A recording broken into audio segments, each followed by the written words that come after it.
Hail and well met, fellow adventurers. Welcome back. Happy Monday. Today's Monday. Hope you're all doing well.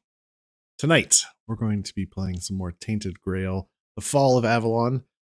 Last time we acquired the second half of the tablet for the ritual to reignite the men here in Connacht. So I guess we'll see where that takes us. I think we had a couple of side quests maybe that see if we can figure out. Might need to look those up.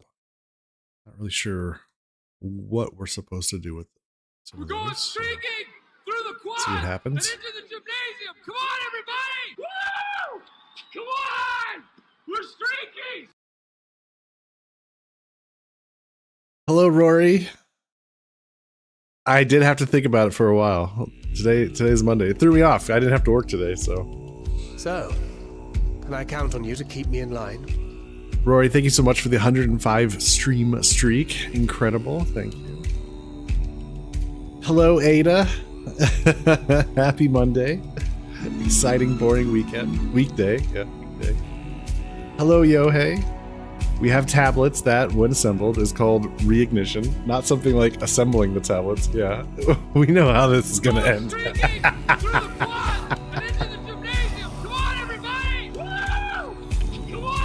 Oh no! Hello, Michaela. You're sick, so today sucks no matter what day it is. Oh, sorry to hear that, Michaela. I hope you feel better soon. So much streaking. Thank you, Ada, for the 175 stream streak. Absolutely incredible. Thank you very much. I'm happy that you guys enjoy your time here. Your son is sick, so they sent him home from work. Oh no. You're talking like flu or cold, or what do you think it is?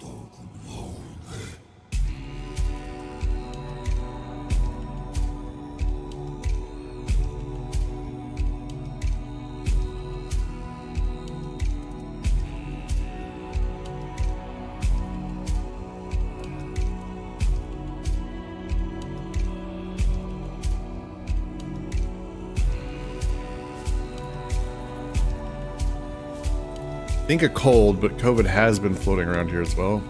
No. Well, I hope it's not COVID. Ugh.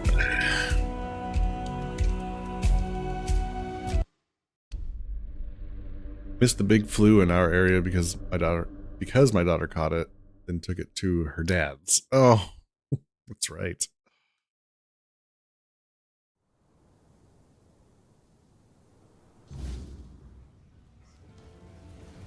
Are you looking for trouble?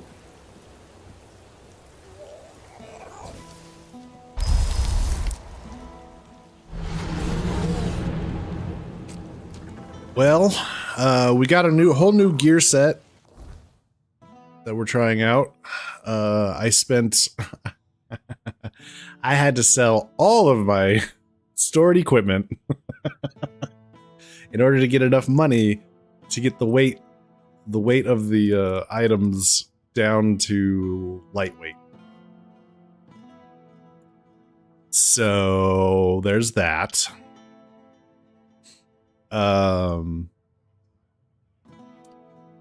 So yeah, now we're but now because of our helmet we can have another summon, which is pretty neat.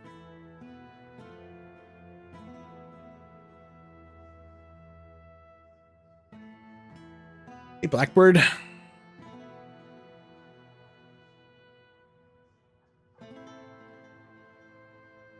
She texted me, "You're adorable." I replied, "No, you are adorable." Now she likes me. All I did was correct her typo. Haha. You got your adorable new gnome water cup to keep you hydrated. Hey, that's right. Good point. So, yeah, this is what we're rocking currently. And this, I discovered that as you increase, you can level up items. I mean, I knew you could do that, but this the multiplier on the spell power went from 1.25 to 1.29, and that jumped our spell power up to 552%.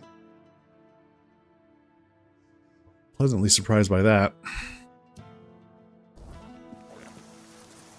For those that missed it, the crit set was the black panties. Yeah, even for yeah. Wait. Hang on. I might have kept Something that. for me to look at?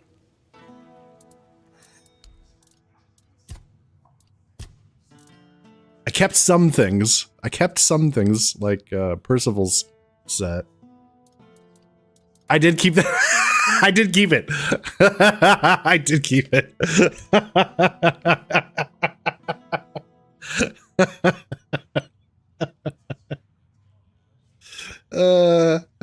So I didn't sell everything. I sold most of our stash of collected armors pieces. I thought some of the stuff I kept was like, well, I might decide to switch up the what I want to do, how I want to play. Maybe. I'm not saying that will happen. I had to invest so much into this set that probably won't do that. Can your gnome mug beat my leprechaun mug? Can it be a tie? Okay, so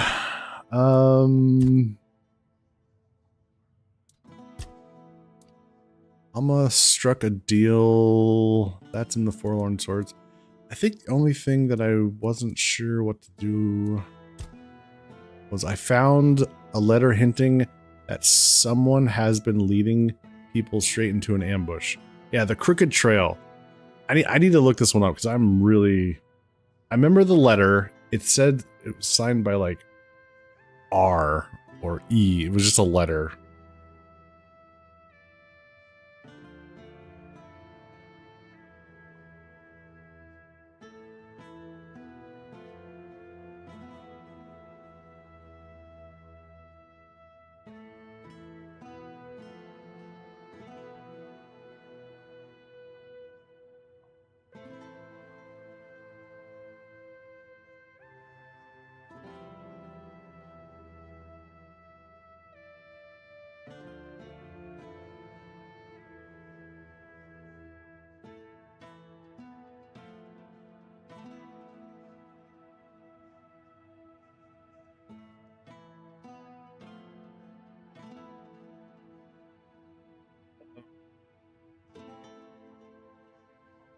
Okay.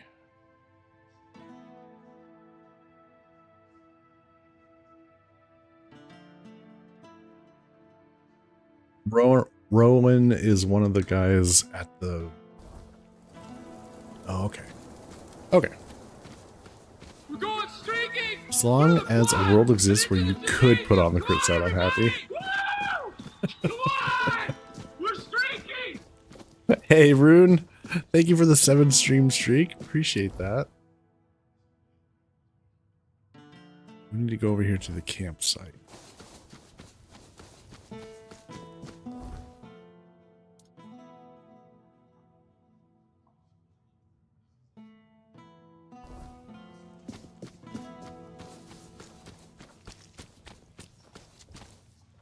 That way?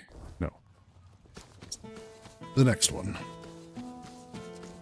Need to lurk, but you'll be back. All right. Does this mean that today has had a 3-streak streak? Yeah, you're right. It has.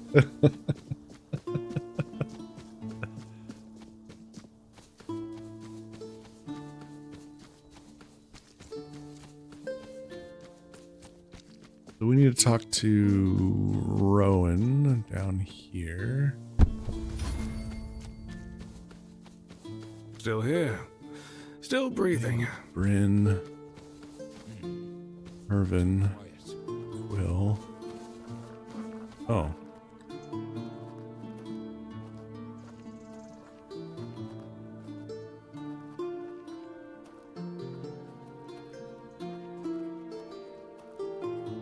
Well, Nothing changes. Nothing ever will. Nothing ever happens.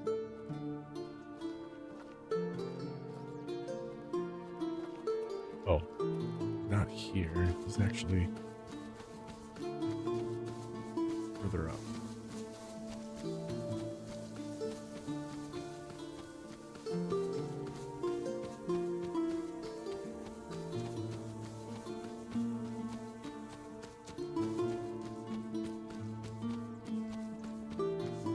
Some guy that I just missed?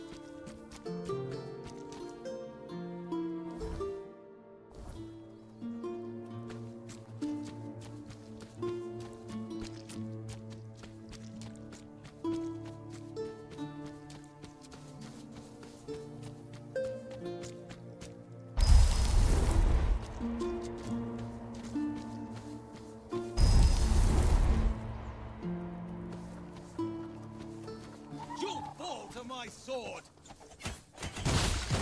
I see fear in your eyes.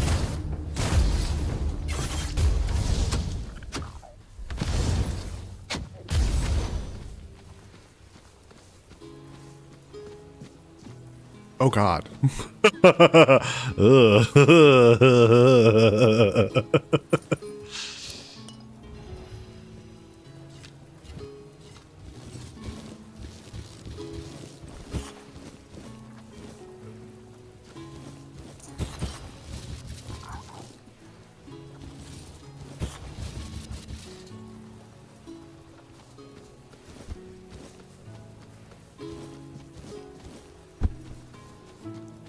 Well, I don't see him.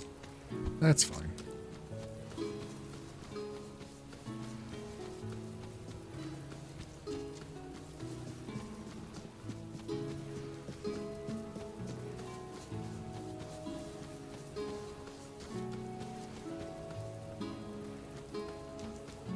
One side quest is not that big a deal, I guess.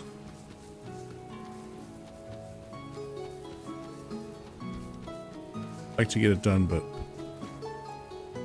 I don't know where he stays. Where this NPC is at, so.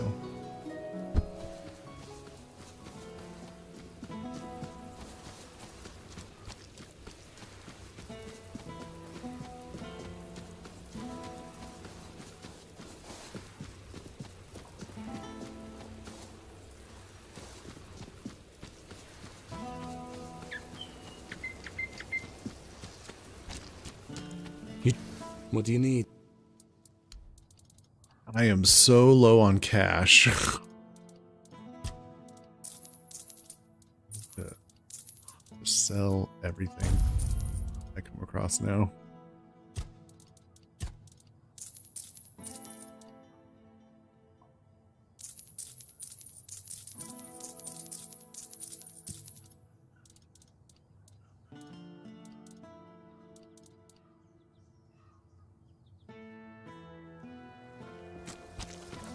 Okay, so back to the Menhir rights. I have both tablets. I need to bring them to Maggot. Okay, so we need to go to Maggot. Maggot is on the outside of town. Well,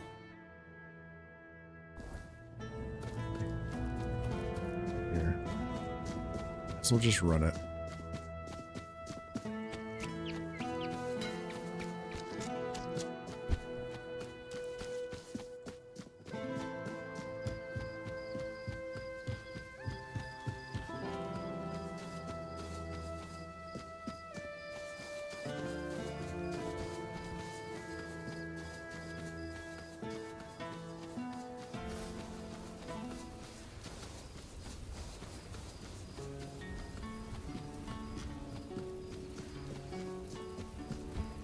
I gotta say, Sagramore's castle, that whole area was wild. Like, just couldn't believe how the story unfolded and what was going on there.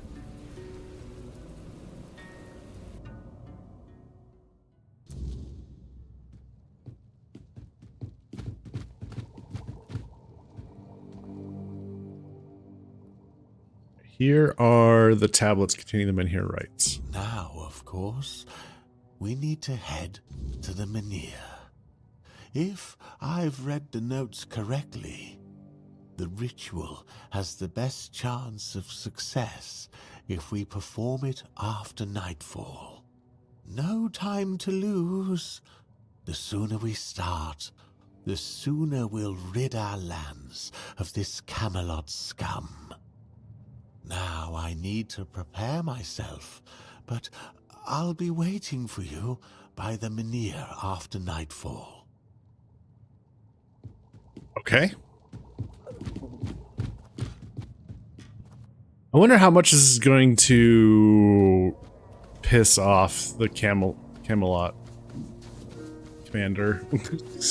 I wonder what the fallout's going to be. But if this works, I think there might be a Menhir in the southern area that we could maybe go reignite. Maybe. I'm not sure about that. Your cat loves jerky, so every time I open something that sounds like jerky, she sits at the end of my chair with her paw out like some sort of beggar until I let her smell it, so she knows it's not jerky. It's not jerky, cat. Chill.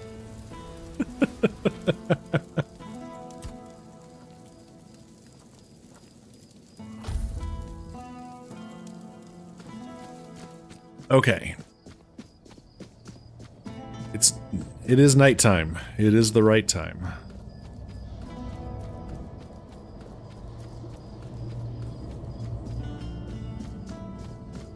Let's see.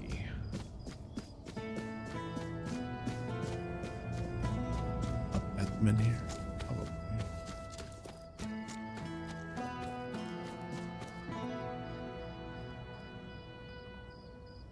All right. It worked.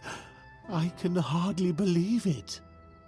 I mean, I hoped, of course, that the wisdom of my predecessors and our shared effort wouldn't fail, but you know how it is. Something could have gone wrong. Is everything all right? You don't look too well, eh? Uh-oh.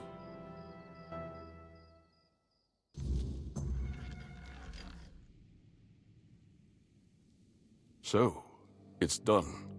The Menhir is alive once more. This changes everything. The people of Connacht will stay where they are. I wouldn't be so sure. The weirdness continues to thicken, and the threat of the Red Death hasn't passed. Besides, I still have my orders, and they clearly state where your Menhir belongs. I know you have your orders, and I, as a lord, am bound by Camelot's law. But the moment of choice has come, and I stand with my people. I am the Lord of Connacht, not Camelot. I cannot simply command my subjects to abandon their land. Of all times, you choose now to grow a moral backbone? Spare me. You are a lord, and it is your subjects' duty to do as you command. And if you defy Camelot, well, I don't think I need to tell you how that will end. But that's where you're wrong, Denholm. There is one thing even Camelot cannot dispute. Not if they wish to avoid a civil war that would break out if they defied their own laws. What are you talking about? How exactly is Camelot defying its own laws? I will lead an expedition to find the Holy Grail. Such is my will. What? So you've really thought this through, haven't you? Well, if that is the will of the Lord of Connacht, then Camelot will have no choice but to acknowledge it. I'll report this to command. They're in for a surprise. Interesting. Wonder You what heard this. what Denholm said. Camelot won't dare touch the men here as long as I lead the expedition for the Holy Grail. Once again, I need your help, and I'm prepared to grant whatever you ask in return. What do you need? People I can trust. Those prepared to share the burden of this quest for the Grail. I can't command anyone to join me. They must come of their own free will. Otherwise, the expedition is doomed to fail before it even begins. So the Menhir has regained its power. Why do you need this expedition? Yeah, explain that. I mean, I think I get the point, but let's get this explained. You see, here's where it gets interesting. I've turned Camelot's own ancient laws against them. No one can dissuade the Seekers of the Holy Grail from their sacred mission. That means all orders are effectively halted until I return. With my shield, or on it. It also ensures the people of Connacht have the right to remain on their land until I'm back. Which, of course, means I don't have to return at all. You want to leave Connacht forever? I don't, but perhaps I should. A lord's worth is measured by the respect of his people. It is time I follow in the footsteps of my noble ancestors and do what must be done. If this holy mission can secure peace for my people, then I shall see it through. And if by some miracle we return with the legendary Grail, all the better. My word would become law, and the men here would remain untouched. By Camelot's own laws, I could even lay claim to the crown should I wish it, but I don't. My Connacht is enough for me. Who would want to join you on such a quest? I would start by looking among the most trusted and eldest members of our community. Our priestess, Niante, possesses unparalleled talent in healing. Her presence would certainly be invaluable on such a journey. Then there's Urfa, a skilled blacksmith who was once a formidable warrior. If not for the strength of his muscles, the strength of his mind could prove useful. You might also speak with Maggot. Since the two of you have been through so much together, he may not be thrilled by the idea, but I believe his heart is still in the right place. What do you think will convince them to join the expedition for the Grail? A sense of purpose in what we're about to undertake. Now that the Menhir is reignited, it no longer matters whether we return with the Grail or not. The people will be safe and retain the right to stay on their land. Each of them must understand that this is about the fate of all Connacht. For some, it might even serve as a chance for a change in scenery. Approach them with kindness. They all have their demons, and I doubt they'll agree to join if they are still tethered by unresolved matters. Right. I'll ask what they think about the expedition. Thank you. And believe me, the reward you'll receive for your efforts will be priceless. And whether they agree or not, I will set out for the Grail. I will buy more time for Connacht. Interesting. Okay. Well, I did not see that coming. If I just stay put, everything will be just fine. Ah, it's you again. Go on then. Yo, you're just a dude walking around. Okay. We need to convince...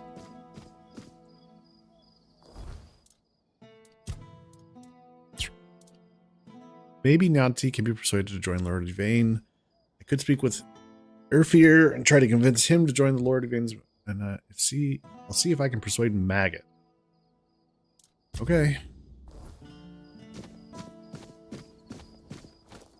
We'll locate each of the vigils. They're in town.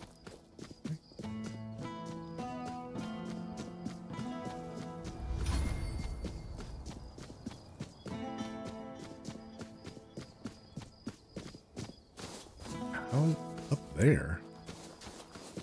I didn't even know you could get up there. Didn't even realize. Silly me. Oh, it's Alaid's quarters. Oh, this is where the... Okay, nice.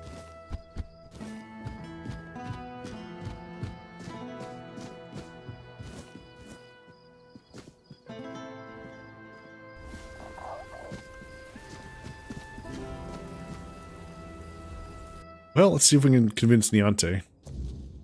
We did help her out. We made her whole again after we dealt with the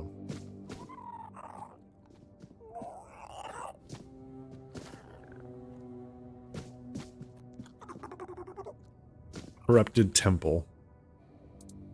Lord Yvain's looking for trustworthy allies to join his quest for the Holy Grail. I know. I'm the one who suggested it. It's the only way to get Camelot to hold off moving the Menhir. Yvain can count on me. After everything that's happened, I see now that this is the right path. Tell Yvain I'll join him on this holy mission. Okay. May the All-Mother watch over you. Okay. 1 down, 2 to go.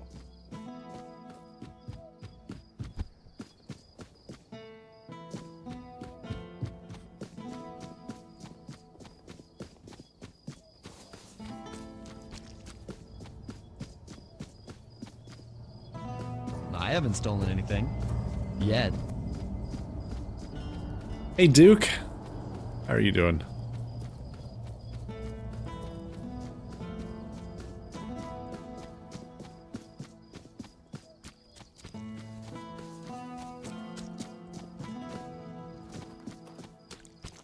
Wait till morning.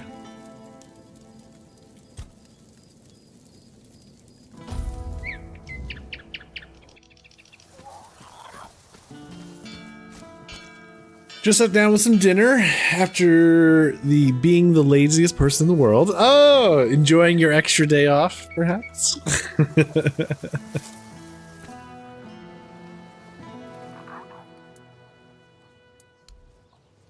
Save the game. Okay. Beor is still wet behind the ears, and his heart is barely beating. Until I'm sure he can handle things, I can't leave him on his own.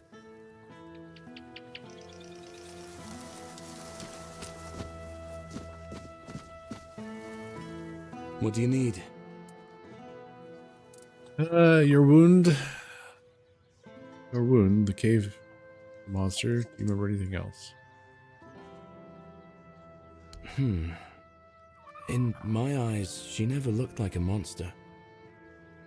I remember following her to that cursed place. When we were close, she touched my heart. I felt a great pain. And then I saw what she really was. I got scared, grabbed something heavy. I managed to get away, but inside I felt emptiness. Each morning after that, the burning of my wound grew more intense. Day off, and I didn't get out of your PJs until 2 p.m.? Nice. That's awesome. Then I had to go to the grocery store and deal with my FSA and prep for my root canal on Friday. Oh no, root canal. Oh. Prepping for the possible snowpocalypse in your area tomorrow into Wednesday. No one in town knows how to drive in snow, and we usually get like barely any snow with a lot of ice. Gonna be a busy week. Well, I'm glad you got a nice lazy day before it gets busy. Hopefully the root canal goes well.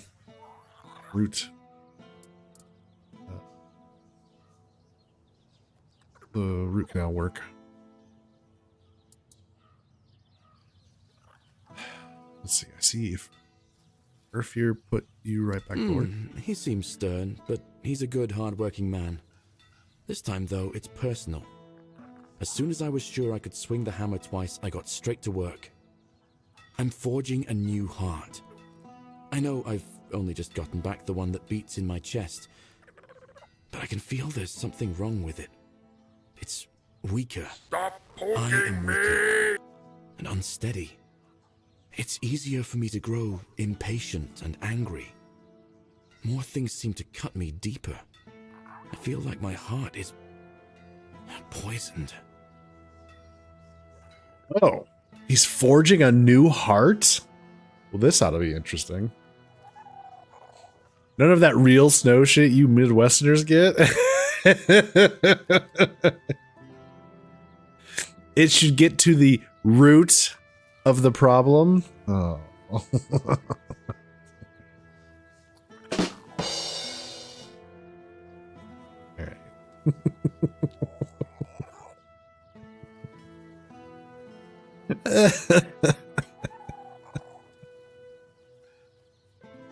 All right, you're forging a new heart. How will it work? So far, all my attempts have failed. None of those hearts had the spark a forged replacement ought to have. They were far too weak to beat in a blacksmith's chest. There's a legend about the Stone Wardens. It tells that they could forge a heart stronger than any other. A heart that could make a man invincible. Sadly, I don't know much more than that. Right now, I'm just banging my head against the wall. Who are the Stone Wardens? Dalriata Master Blacksmiths. If you think something can't be forged, they've likely already found a way to do it. They have their methods, passed down from generation to generation by oral tradition. Outsiders rarely, if ever, gain access to their craft. We met a couple of them. So, did you ask Freer about the election? I thought he might have heard something, but no. He just waved it off and told me to get on with some proper work instead of dreaming about old Dalriata legends. Okay, so what do you want to do next? Well, since the Stone Wardens are all Dalriata, my hands are tied. Vrel is the only person from the tribes that I know. A Dalriata selling books. And that's something, isn't it? I was planning to ask her about the legends myself, but maybe you could do it for me? Urfir will clobber me with his hammer if I shirk my work again. Oh, yeah, Thank okay. you. I hope Vrel will be able to tell us more. Okay. Hasn't been easy for him. His entire... You've seen what they did to the trees near Connacht. For some reason, it pains Urfir no end, even before I got sick. The Camelotians had commissioned a lot of work from us. The men here, perhaps, I just want... Come back if... Yeah, we'll go talk to Vrel.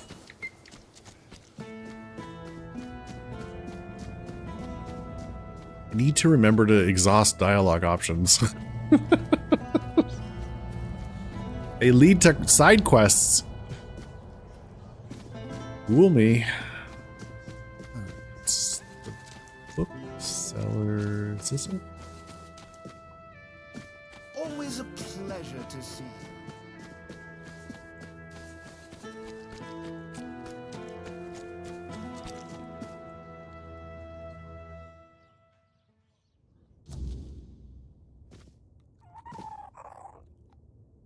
Talk to this guy. You're here. I trust this. Do you know about the The situation? place seems, and of all the red, but the weird. Can you tell me about I Vrel? heard she was a Dalariata who runs a bookshop. I thought I'd find someone overly rattled and stripped of her own cultural heritage, but and I admire her. Sometimes it feels like people have lost all interest in discovery, whether it's the kind found in verses or the kind waiting out there in the wide world. Try not. All right, Vrel. I swear, if I catch that bastard, I'll shove all 5 volumes right up his arse. What? Did something happen? Aye, something happened. Some blighter broke in and stole every book about the beautiful Liliana. Not a loose page left. No! That's most of my income gone in the wind. What would someone need all those books for?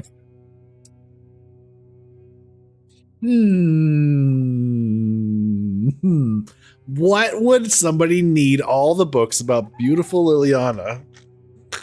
What would they need those for? That's not something I'd like to think too much about.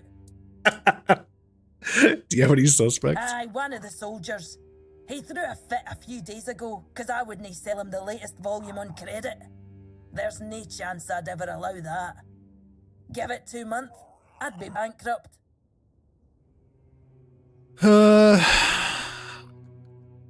Okay, I could talk to the soldier. Can't say I wouldn't be grateful.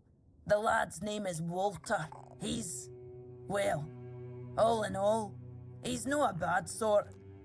Just a little hot-headed. So if you do find him, try not to rough him up too much, alright? Well, I've calmed down. Apologies. Welcome to Vrel's bookshop. No reading without buying. And if you're here for porn, then kindly leave before you start. Hello again. If you... Didn't I buy at one point?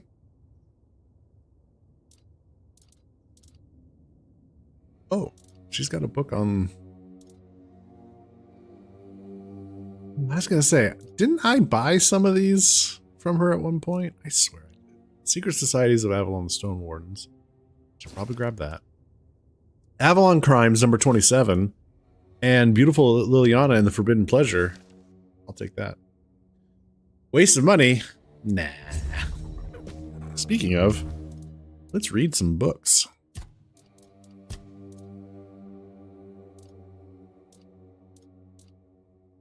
Alright, Secret Societies. Secret Societies of Avalon Stone Wardens. As you all know very well, there are many hidden societies that rule Avalon from the shadows, but you probably wouldn't have guessed that one of them operates from within the savage tribes of the Dalriada. That's right, the Dalriada claim they're oppressed by Camelot, but that's exactly the kind of misdirection used by secret orders to avoid suspicion. The so-called Stone Wardens are more than smiths. They are forgers of influence, quite literally, through ancient, jealously guarded methods of shaping weird steel. They've learned to manipulate the giants. Yes, the ones we're told are sleeping, which is a convenient lie, of course.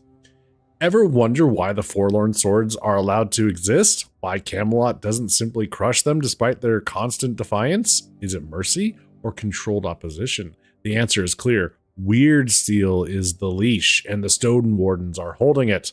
Camelot may appear to rule the land, but it's the hammer wielders of the Forlorn Swords who keep them in check. Okay.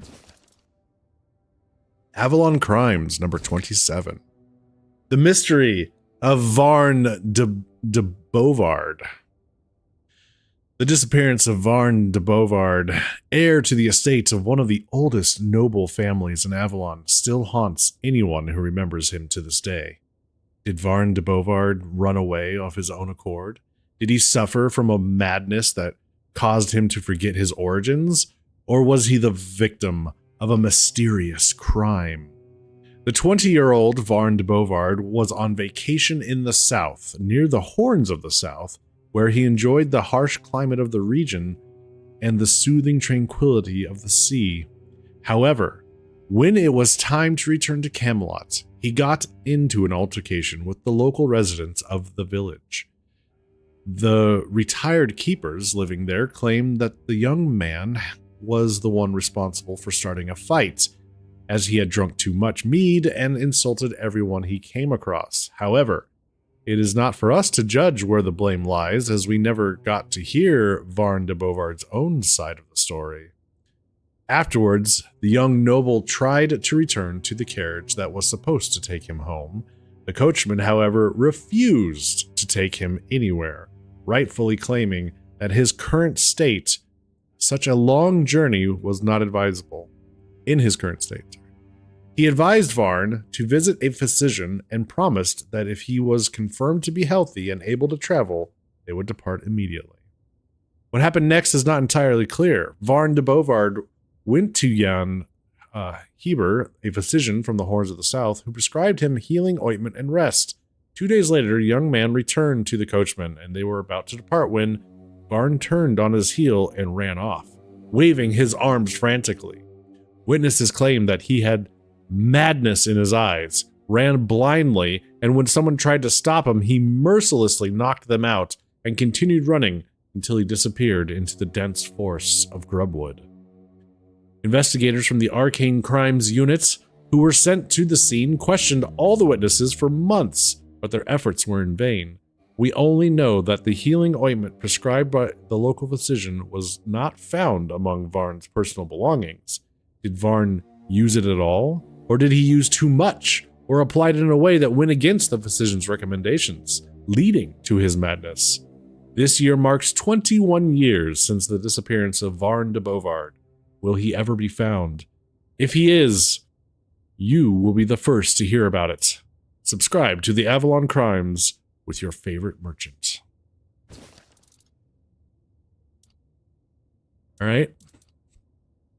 Beautiful Liliana and the Forbidden Pleasure. Liliana drew closer to the girl, her left hand sliding sensuously beneath her bare back as her right arm wrapped around her delicate neck. She eagerly pressed her lips against Ariana's, feeding from the sweetness of her mouth. At first, Ariana hesitated, but soon she responded with equal fervor. Liliana's right hand began to explore the smooth, honey-colored skin gliding along the plump hills of Ariana's curves. She pinched and stroked her quivering peaks, while her lips now pressed against the exposed flesh of her neck. We shouldn't, Ariana protested. You're my stepsister.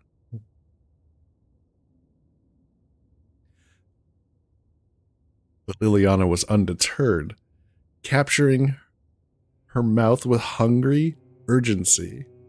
Ariana's body trembled with desire, her whispered protests giving way to a sensuous moan that filled the room.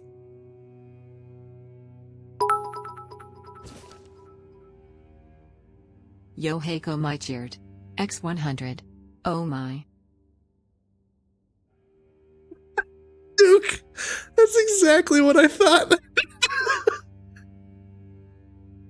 Oh, god damn it. Immediately thinks of the, what are you doing, stepbrother meme? We're stuck in the wash. Yeah. As soon as I read stepsister, I was like, oh god.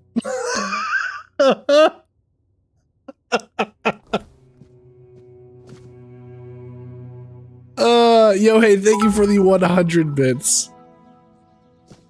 Yo Heiko Mycheard. X100. What are you reading, Step Detective? I wasn't expecting comedy. Again, yo, hey, thank you for the bits.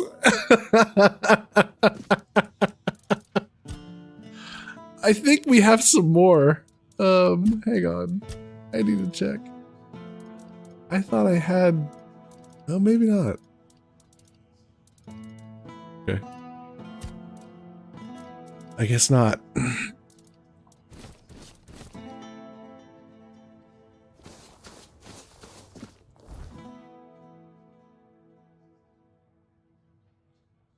Jesus. Always a pleasure to see you. So, Gego, when are you going to get into reading erotic fantasy for a living? I don't know. Did you see how quickly I cracked up reading, just trying to get through that couple of paragraphs? I don't think I could do it. Hello there, strange-looking citizen. Are you lost, or just looking for someone? I was looking for you. You've got a bit of a reputation around here. Reputation? Me? For what? Standing around looking tough? Practice makes perfect. Do it again.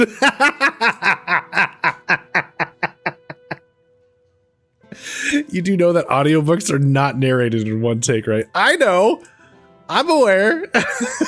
But think about how much effort I would have to put into trying to get it done in a straight voice. I don't know. That would take extra effort. I don't know that the money would be worth it at that point.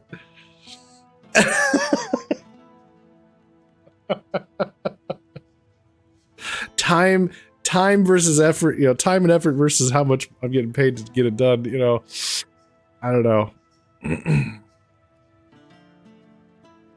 Giego's Hildebrand voice for a character in an erotic fantasy novel? Oh god.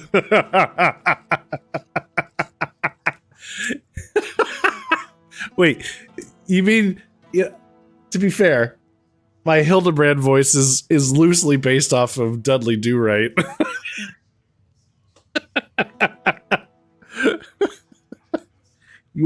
If we find another Liliana book, do you want me to read that in Dudley Do-Right's voice? Oh god. Talk about not being able. Name your fucking. No cheer necessary. No cheer necessary. I'll try.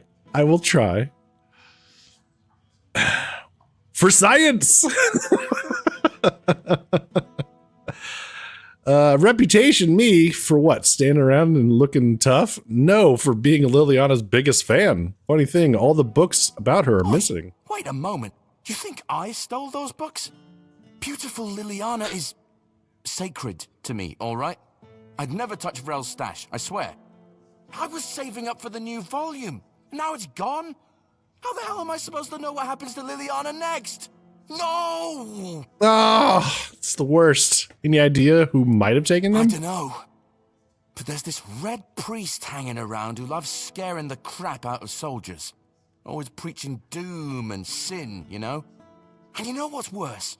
That damn priest saying Liliana's, inspiring moments are why I'll be cursed. He told me I'd grow hair on the inside of my palms. What kind of nutter says that to a bloke? Is that even a thing? Damn brother Ismat got me paranoid. My god. That is so... wow.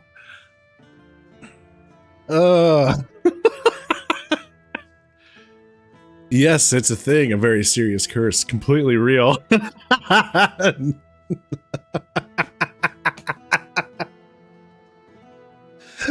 This is the perfect fucking side quest line for this group. Yeah, right?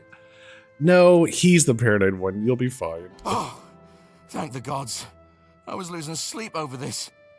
I mean, I don't trust that priest farther than I could throw him, but he's got a way of getting inside your head, you know? I guess I should have known better. Beautiful Liliana's too pure to curse a guy, right? Right? Where can I find this priest? Oh, he's probably at the Red Church headquarters. That's where they're always praying and doing whatever it is that Red Priests do. Just be careful. The man's got a way of making you feel like you're already cursed. Creepy bastard. Take care now.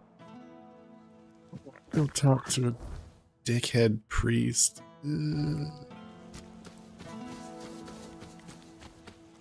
They're just the worst.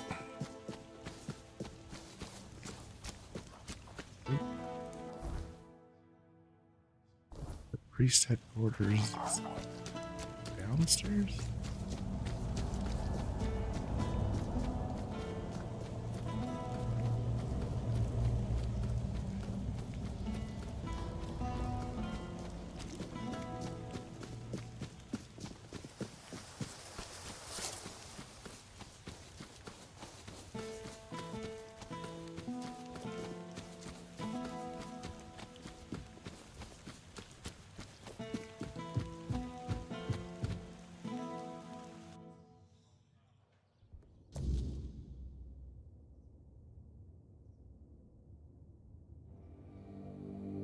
We are the sanctified martyrs. Through blood we strive for purity. Through purity we serve the people. Through service and duty we ascend to holiness. It is not the act alone that is weighed. Confirm I confirm receipt and payment of the order. The receipt has been issued in 2 identical copies. Delivered goods. A collection of books about Liliana's adventures, themed erotica, signed by Vrel. We are the sanctified martyrs. You ordered these? Purity. Through purity, we serve the people. Bro. Yes? What reason do you have to interrupt my prayer? What could be more important than this? I see a self-flagellating priest, not one in prayer. I spoke with a soldier who told me you filled his head with some strange notions. I know which sinner you speak of. I also know he intended to read those books, tainted with lechery. I could not allow that, because I know all too well what they do to minds prone to living in impurity, as I know what that man intended to do with his sweaty hands panting over the next chapter. And what terrible thing do you think he intended to do? You're imagining far too much. Or you know all too well the dangers these books can do.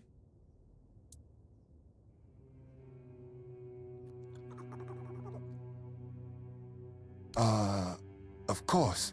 I am a red priest, after all. I know much about the struggles of the spirit.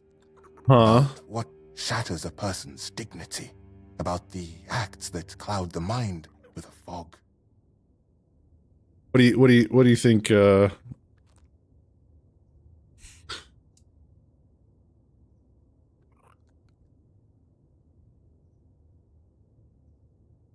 you think, Bingus? You smell bullshit?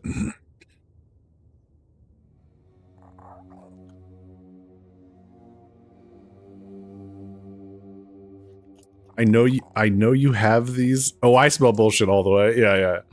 I know you have those books. I'm neither stupid nor blind. I see. You won't let this go. Yes, I stole those books that are thick with words yet imparting no virtue, filled with vulgar, scandalous illustrations. What do you plan to do with the stolen books? I plan?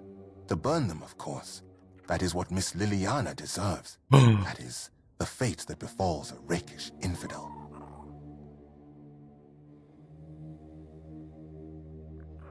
Okay, we got Miss Liliana. You want to burn books because they make people horny. I understand the struggles of faith, but you stole someone's goods. Return them to me. Theft is theft. I don't care about your motives. I just want the goods returned. Miss Liliana? Yes. You heard correctly. Do you think I don't know what's in those books? I won't deny it. I took a peek inside. Uh-huh. I needed to understand the sheer scale of depravity we are dealing with. Uh-huh. So you want to burn books because they make people horny. I acknowledge that sin is a natural part of the soul, yet equally natural should be penance, to free oneself from that sin. Chasteness does not come easily, but that is why it is a virtue, granting oneself relief through such primitive and vulgar acts, engaging with something as vile as these books. Have you read A Sermon on the Paths of Discipline by Brother Flamen? He makes a proper statement about those types of deviations.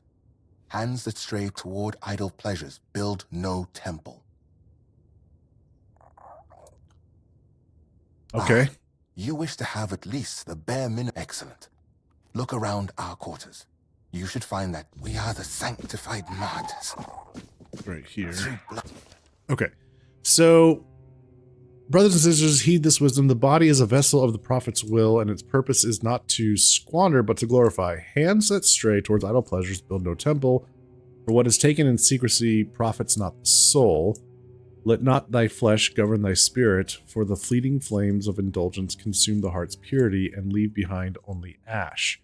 Treat your body like a sacred place, not a disgusting brothel, as the pursuit for bodily pleasures is like blindness, and a blind man cannot fulfill his service either to his kin or to Kai, which makes him barren and forever lost. Yet the prophet's judgment is not swift but discerning, full of care and justice at the same time. It is not the act alone that is weighed, but the intent and the fruit thereof. A hand that lingers on selfish desire serves no purpose higher than itself, but a hand that labors for love and creation walks the righteous path. Know this, the seed is sacred, meant not for waste, but for the cultivation of life and the service of greater purpose. Thus, walk not in shame, but in understanding, for the prophet judges the purpose, not the motion, and not the vessel's nature, but its fruits. We are the sanctified martyrs. So we're going to try to use this to argue with him. Purity. So wait a minute. Through purity, we serve the people. Hearken, ye children, the wisdom, purity, and temperance. Okay, hearken, ye children, to the earth and to the wisdom that is not of man, but for the prophet. For the hands of the righteous must not toil in vanity, nor should the works be consumed by the fires of fleeting desire. Yet it is not the act of the hand that condemns, but the heart that guides it astray. Beware, then, a selfish indulgence that builds no kingdom, brings no fruit, nor serves the good of others.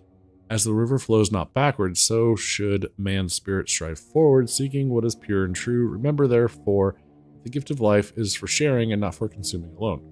But it is crucial to find holiness where it truly resides, and at the same time, discern where excessive zeal is unnecessary.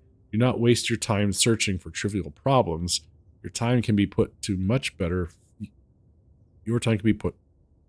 use. For Kai calls not for the denial of the body's workings, but for the elevation of the spirit through understanding and grace. Oh, that can be useful. Sanctified martyrs. Through blood we strive for purity. Through purity we serve the people. Through service and duty we ascend to holiness. Okay. It is not the... You have returned.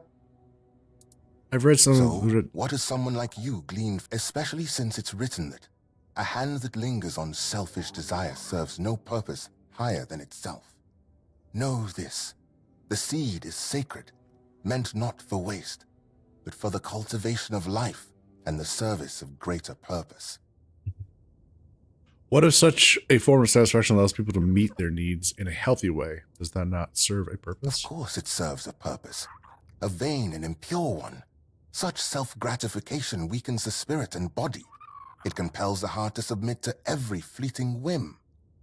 Meanwhile, to be men means resisting those whims, holding back the hand from striking, restraining the hand from depravity. How can a man be ready to protect his loved ones if he's so willing to blind himself through sin? Just to remind you, a blind man cannot fulfill his service either to his kin or Kay, which makes him barren and forever lost. Isn't it that the prophet judges not the vessel's natures but its fruits? The Camelocian you are scared of. The Camelocian you are scared of is a soldier. He serves. Okay. But what about, yet it is not the act of the hand that condemns, but the heart that guides it astray? Or, you know what? Let's see. So what's the better counter argument here? A blind man cannot fulfill his service, either to his kin or Kai, which makes him barren and forever lost. Yet it is not the act of the hand that condemns, but the heart that guides it astray. Or not the vessel's nature, but its fruits.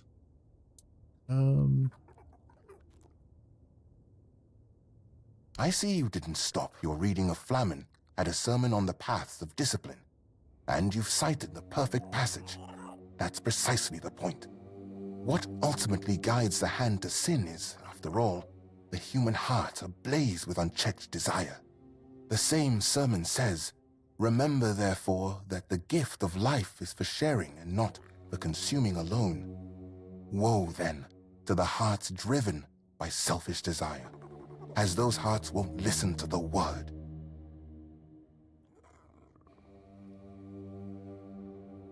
Thus walk not in shame, but in understanding. Language is full of accusations, and what about thus walk not in shame, but in understanding? I fear that sometimes this tone is necessary in priestly service. We know human nature all too well, do we not? Avoiding an admission of guilt does not mean avoiding punishment. Someone may treat my teachings with disdain, but ultimately, they will still stand before Kay and her word. Your words, however, are wise, and they lead towards reflection.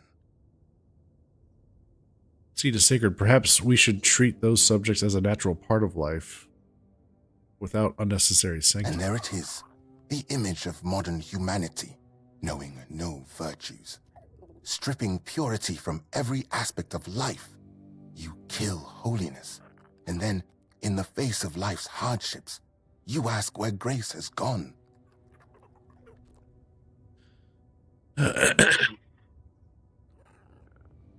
For the prophet judges the purpose, not the motion. To be frank, I think Kai doesn't care if someone takes matter into their own hands. I think you allocate sanctity to the wrong things, but it is crucial to find holiness where it truly resides, and at the same time discern where excessive zeal is unnecessary. Yeah, I think this is the way to go. Do not waste your time searching for trivial problems. It can be put to much better use. Yes, you might be right about that one, stranger. An excellent observation, and a keen use of the passage from A Sermon on Purity and Temperance, I must admit.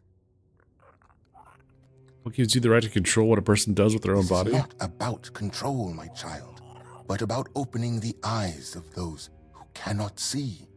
Would it not be better if each of us were ready to receive the prophet's word? A body that succumbs to temptation is a weak body. That is precisely why we must maintain purity, to be ready at any moment to receive the grace of the prophet. As Brother Flamen says, treat your body like a sacred place, not a disgusting brothel, as the pursuits of bodily pleasures is like blindness. Yeah, let's see. You're focusing on insignificant matters as Kai calls not for the denial of the body's workings, but for the elevation of the spirit. But is it really for you to judge? The same sermon says, yet the prophet's judgment is not swift, but discerning and full of care and justice at the same time.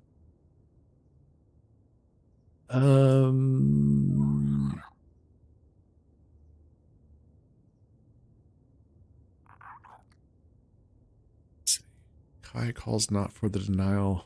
You're focusing on insignificant matters as Kai calls not for the denial of the body's workings, but for the elevation of the spirit.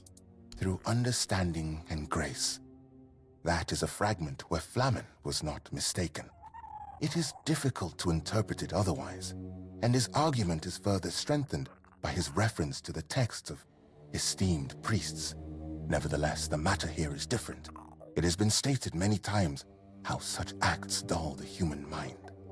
Such pleasures are like gathering rotting apples, unproductive at best, and poisonous at worst.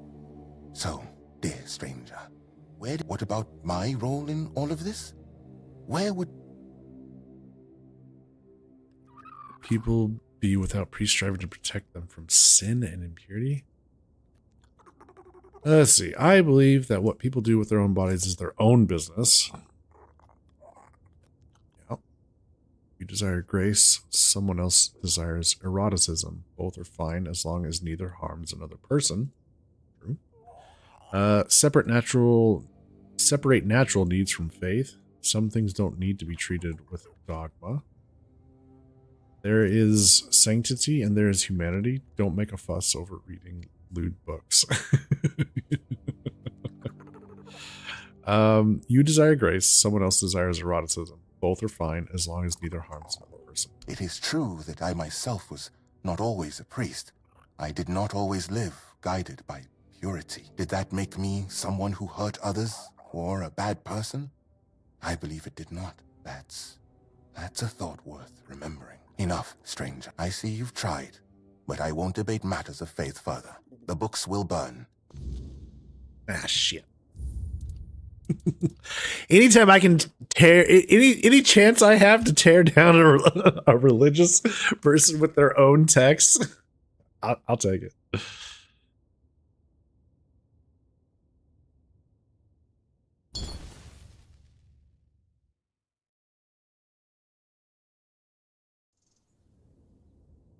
are the sanctified martyrs. Through blood we strive for purity. Through purity we serve the people. Through service I'm wondering if I need and to, duty if I need we to get ascend this to one here. holiness. But I don't think I It can is steal not it the act alone that is weighed, without him but getting the all. intent and the fruits.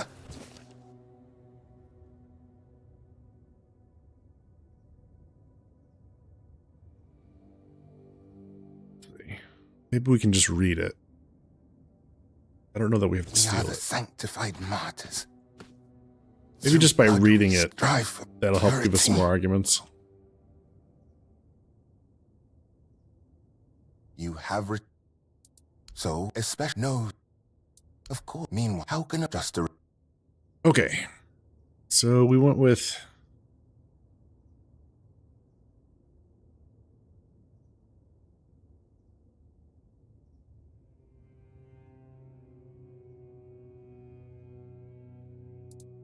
I see what the same woe. Healing ritual of action. What about this? Thus, walk not in shame, but in I understanding. fear avoid your woe. And there it strip you.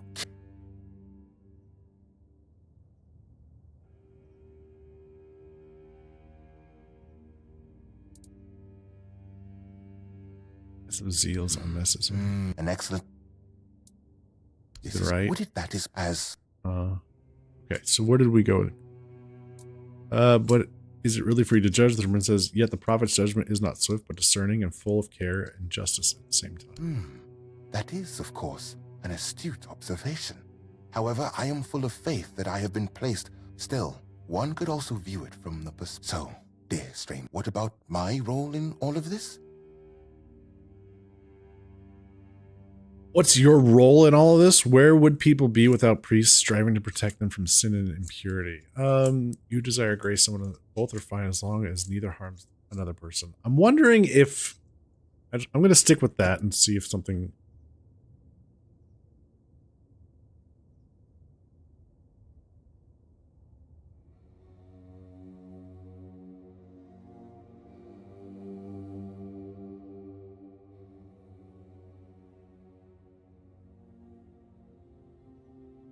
Wait a minute. What is your role in all this? Don't make a fuss over reading lewd books. There's sanctity and there's humanity. Separate natural needs from faith. Some things don't need to be treated with dogma.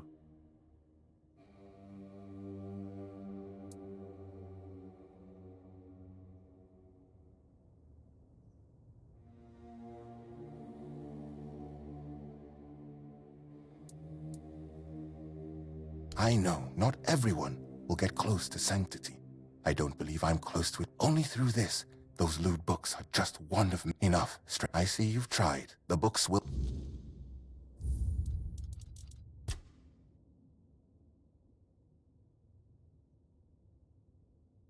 I'm gonna get this.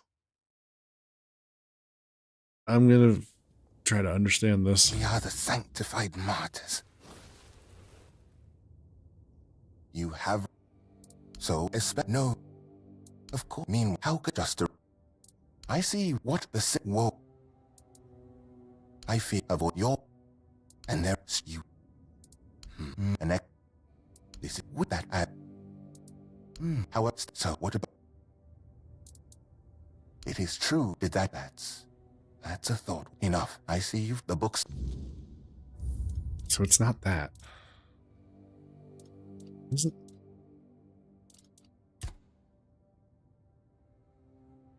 Get this guy to back down.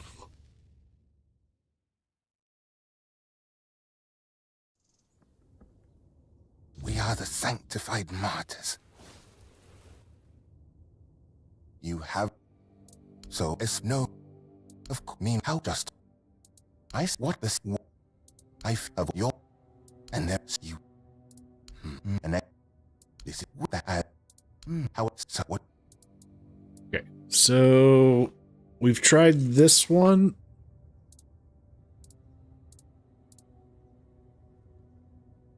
Tried this one, we tried this one. Didn't work. So separate natural needs from faith. Some things don't need to be treated with dogma. Everything is tied to faith. Don't you see? Every act, every gesture of our hand, separating those two orders. Enough, stranger. I see you. The books. Is it really just as simple as the first answer? Is that enough? Or do we need to steal that book? Or do we just need to kill him? I mean, it could just be a matter of killing him. We are the sanctified martyrs. You have Talk to a guy about lewd books and it turns into a whole critique of the religion. So, yeah. No. I'm trying to bring him around. What this I feel of your through talk. And this is that as maybe I'm just choosing the wrong answers from the get-go here, but I believe what people do with their own bodies is their own business.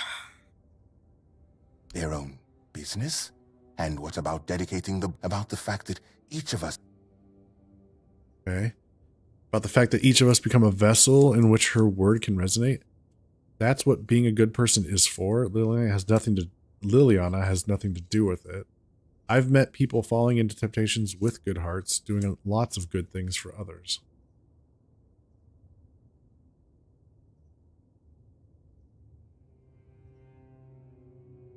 Interesting.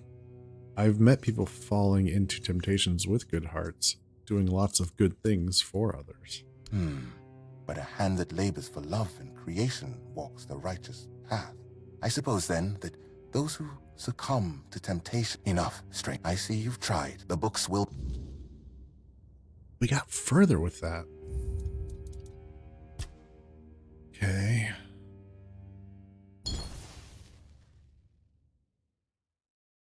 Try to exhaust all these options. We are the sanctified martyrs. You have... So, especially... No.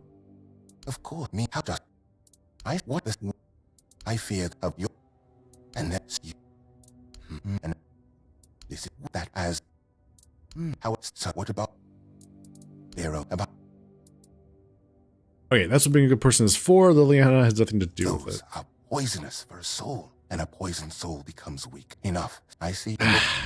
What is the option? What is the right... What is... How... There is clearly a thing to do, that we can do here. I wonder what it is, though. Maybe I'm doing the wrong... We are the sanctified martyrs. Through blood we strive for purity.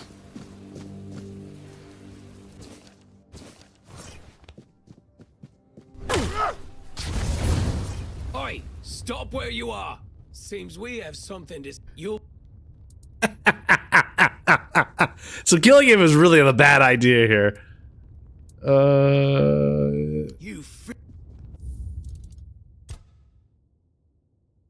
So we do want to talk him down. How do we do that? We are the sanctified martyrs. Through blood we strive for purity. How do we do that? Through purity we serve. Is there something else? Is there another book? Service and duty we ascend to holiness. It is not the act alone that is weighed, but the intent and the fruits thereof.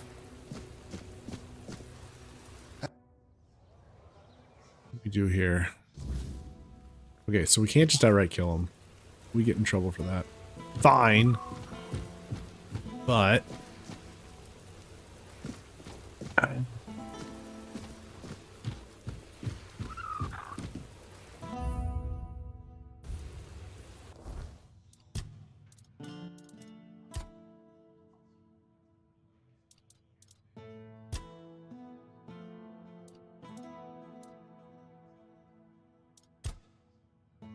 Good thing it won't be easy. I need to study the sermons to prepare for a debate.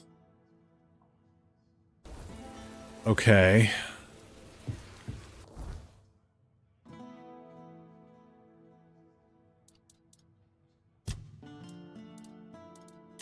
That's all it says.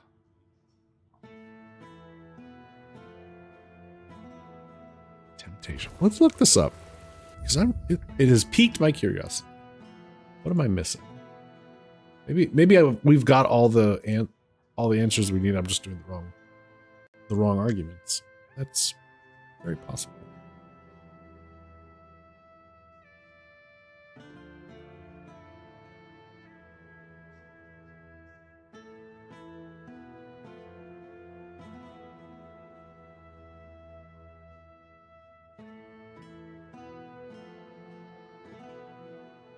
There's only one right way and a fuck ton of wrong ways. Yeah, that's what it seems like.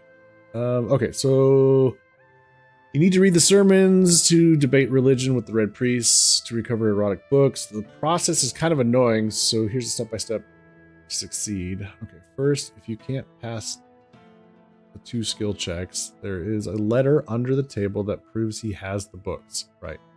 Second, you need to read all 3 relevant books to become an expert at the matter. They are in the room, so you need to backtrack. They are in the room, so no need to backtrack to the bookstore. You need to read these to access dialogue options during the debate. Also, you do not need to steal them. A free copy of each book is available here. Ah, here we go. Top of the shelf on the left behind the priest and right next to the previous book on the top shelf. Oh. Okay, hang on. So we do need to read all the books, but the book we're missing is... We are the sanctified. Oh, right here. There's 2 books right here. Ah. Through blood we strive for purity. What's this one? Sermon Paths of Discipline. Through purity, we serve the people. All right, so which one am I missing? Sermon on the Paths of Discipline.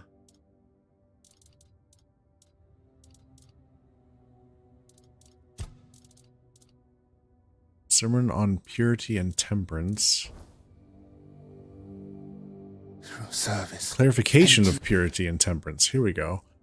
Let no soul be led astray by words misunderstood, for the prophet's wisdom is clear to those who seek it. Seek it. The labor of hands, whether in toil or in rest, is not in itself a matter of sin. For sin dwells not in the motion, but in the intent. It is the heart that corrupts, not the body's natural course. Was it not written in other great texts, to every season a purpose, to every act its time? So too must this be understood. The gift of life and the body's design are not given in shame, but in wonder. All that is done in secret shall be known, as we all acknowledge that we are people, and as people we sin. Idle hands are those which cease to build love, care, and connection, but not all solitude is idleness, nor is every private act vanity. Condemn not where no harm is done, and let thy heart seek wisdom before casting stones. We are the sanctified martyrs. Them's the arguments we were needing. You have so expect no. Of course, mean how could just a Ah, okay. So a blind man cannot fulfill his service, neither to his kin or kai, which makes him barren and forever lost. Okay, so you need to select the correct dialogue options to manage to recover the books. Here, that's for me. Okay. Yet it is not the act of the hand that condemns, but the heart that guides astray. So we were right there.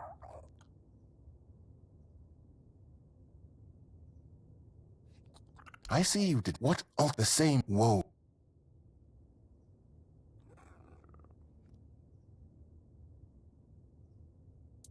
Thus, walk not in shame, but I in fear understanding. that avoid your work. And there you.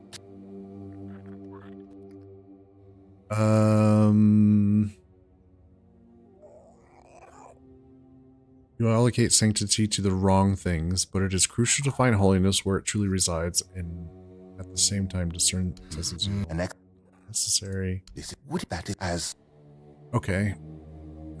Treat the body like a sacred place. Okay. So then, but is it really for you to judge? The sermon says, "Yet the prophet's judgment is not swift, but discerning and full of care."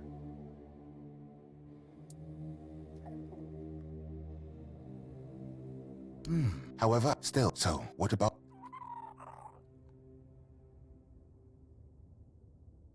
People do with their own bodies, their own about the- business. People. I suppose enough. I see you've tried. The books will... I think I got it wrong. Okay. Let me try this again.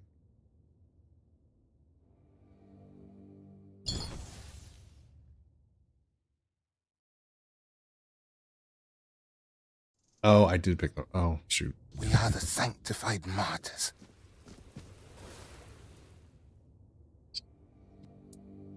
So, it's no... Of me, how just a...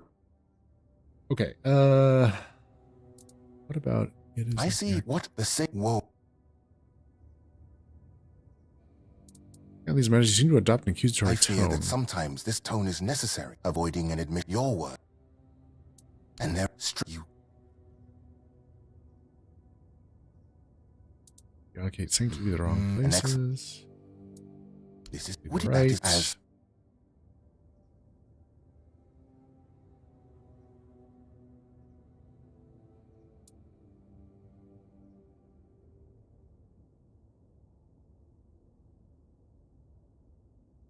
Wait a minute.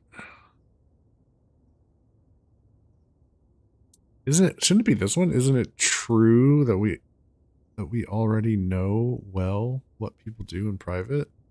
As all that is done in secret shall be known. So where's the problem then?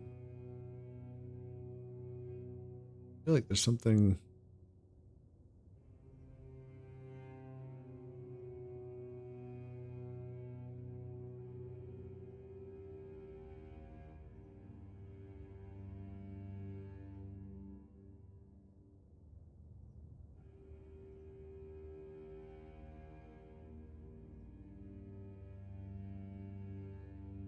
Indeed.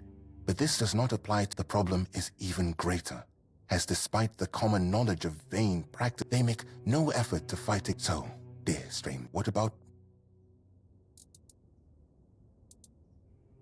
It is true. Did that make... That's enough, stranger. I see you've tried. The books will...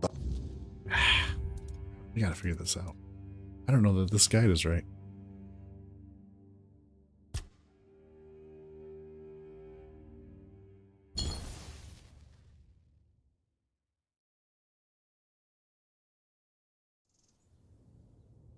We are the sanctified martyrs.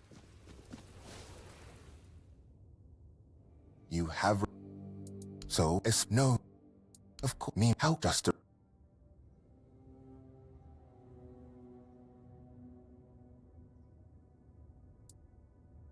I see what this... What I feel of your... And that's you.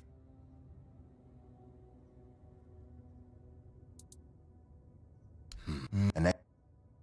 This... With that as...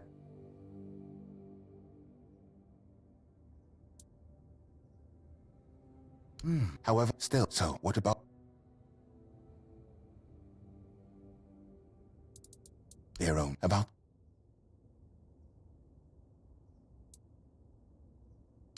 I suppose, speaking, thank you deeply for this dispute. You've left me with much to reflect upon. I guess we did it. Of course, Okay. I'll return your books. But now, I can't decide what should be done with them. It's your call. Alright. So we grabbed this book, but it didn't seem like we used anything in it. Maybe I just need to... wasn't reading them closely enough. Okay. Moving on.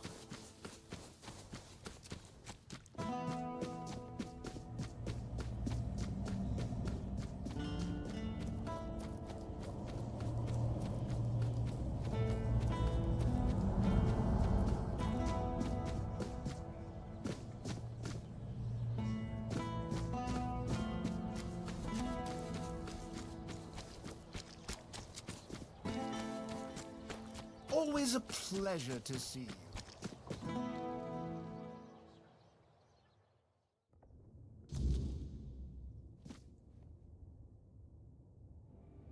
Welcome back. Do you need any recommendations? Okay, here are your books. Wait. Thanks. Wait. Wait a minute. Oh, they put it in a package. I thought we could read them. Hello. Here are your Thank books. you. How's Walter? I hope he didn't greet too hard when you made him part with him. Hey, Sunganif. It wasn't Walter, it was Brother Ismat. Brother Ismat? A red priest? What for? Don't tell me he wanted to burn them for being indecent. Yes, but I told him to return the books. Oh, so Kai does condemn thievery after all. I can never keep track. No matter. As long as the books are back where they belong. Thank you for helping. No many folks around here would have had my back like that. Here, take some gold as a reward, and I'll make sure you get a discount next time. One more thing. I can see you're alright, and I hope I can trust you. We need to talk. What is it? I need to ask you for something. It's serious. It might even be a matter of life and death. There's a stone tablet in Lord Devane's manor, a Delrida relic, and I need you to get it for me. Why is it a matter of life and death? The tablet was made by the Theud tribe and given to House Tarion as a token of friendship between the Delrida and the people of Cunacht. It's cursed, I suppose. Look, I'm no Theud. I don't pretend to understand their magic. But I do know the tablet causes nightmares. The thicker the weirdness, the worse they get. And, well, we all know what happened to Lady Maeve. If that tablet killed her, it can't stay in the manor. If you knew all this, why didn't you say something sooner? Yeah, cursed habit, that doesn't seem very honorable. Ask any Ulf, and they'll tell you the whole Theud tribe isn't honourable. Just because they use magic. They'll also call the Volker a bunch of raving lunatics. But while I don't put much stock in prejudice, it does feel wrong. So if you knew all this, why didn't you say something sooner? Aye, if I'd known, I would have said something. But I didn't. No until the Stone Wardens reached out to me a while ago, asking if I could petition Lord Devane to return the tablet to the Delrida. I own a bookshop. I don't exactly have the social standing to march into Yvain's manor and demand he hand over an ancient artifact here. Where can I find the Stone Wardens? Give me your map, and I'll mark their camp. Here's the reward I promised. And I'm sure Kvor will have a little extra something for you too. If it's so dangerous, maybe it should be destroyed? Maybe it should. But it's also history. If the Stone Wardens are right, this tablet is one of the oldest examples of Theud craftsmanship. A piece of Delrida magic that survived on Avalon for centuries. Still, if it comes down to it, if it's a choice between taking it or leaving it behind to do more harm, destroy it. I'll deal with the Stone Wardens afterwards. Okay. Alright.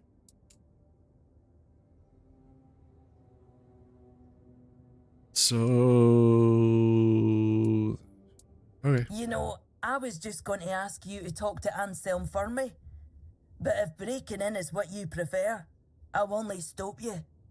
Just try not to get caught, alright? That would be embarrassing for both of us.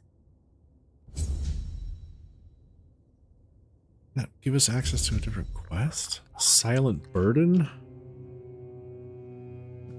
Discuss it with Anselm. Okay, so we might not have to break in and steal it. Okay. Hello again. Let's see. Open the shop. Ah, no new books.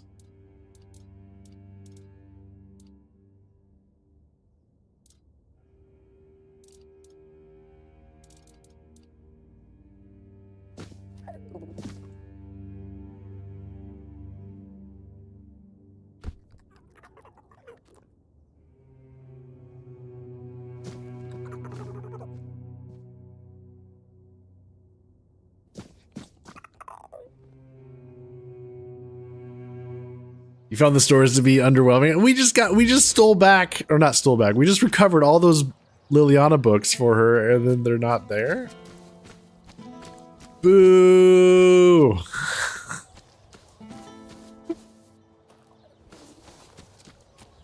I wasn't expecting cancel. How's it going, Rydia?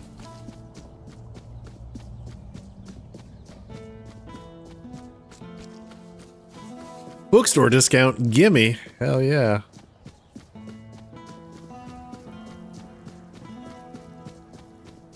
Eyes forward and mind your step.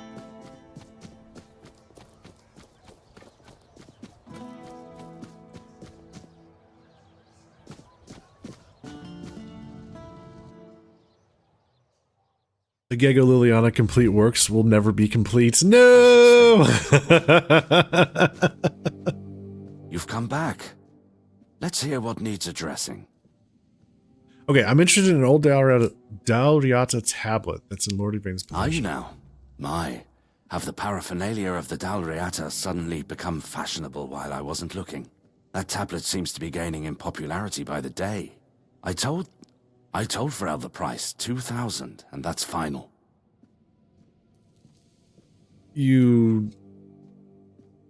It's not for Varel, it's from me, and I'll see. You don't care about the curse. Please. That tablet has been here for ages, and only now it's cursed. What happened to Lady Maeve was tragic, of course, but I highly doubt it had anything to do with some dusty Dalriata artifact. For someone supposedly well-read, Varel could have come up with a better excuse. Okay, well, I don't have that kind of money yet. I'll bring it later. I'm not sure why you feel the need to tell me that. You do realize I'm not actively looking for a buyer for the tablet, right? I'm just indulging a strange obsession you people seem to have with it. But fine, do as you like. I'll be here if you decide to throw your money away on some old piece of stone. Maybe I will steal it then. We're gonna have to locate it first.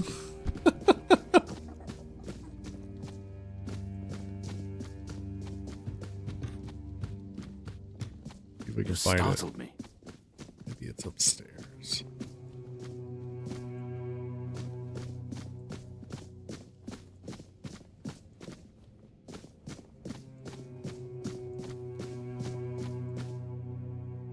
Stone tablet. So we're looking for a stone tablet.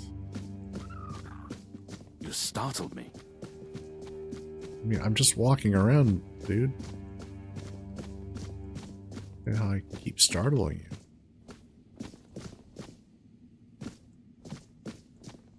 Oh, hey.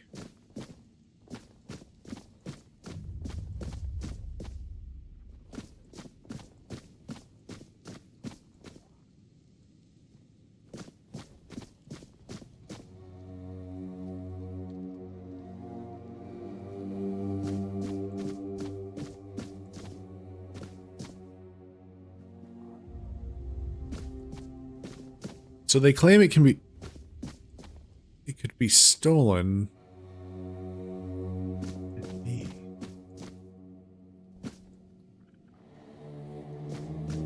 Is it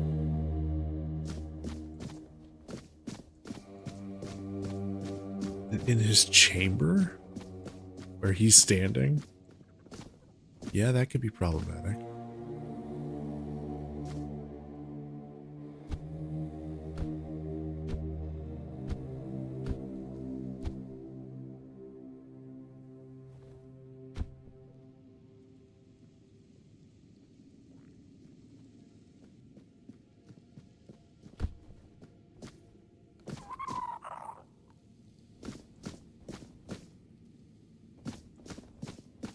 I should stay out of trouble.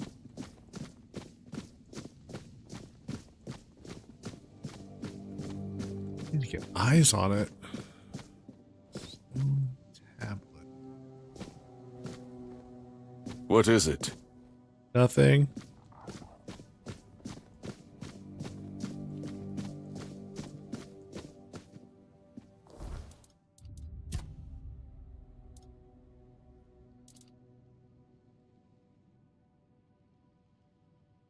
Just keep your... Maybe I need to... Let's see.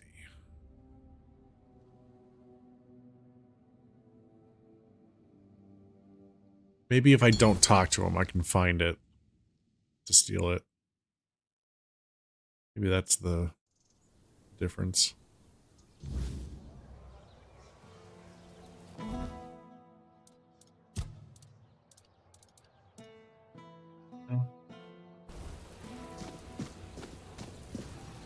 $2,000? I mean, I can buy it, but $2,000. The less attention, the better.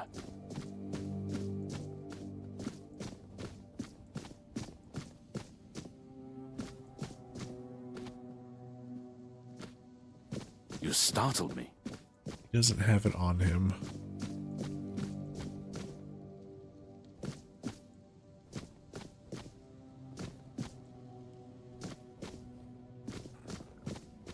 Maybe it's down in... Just passing through? Good.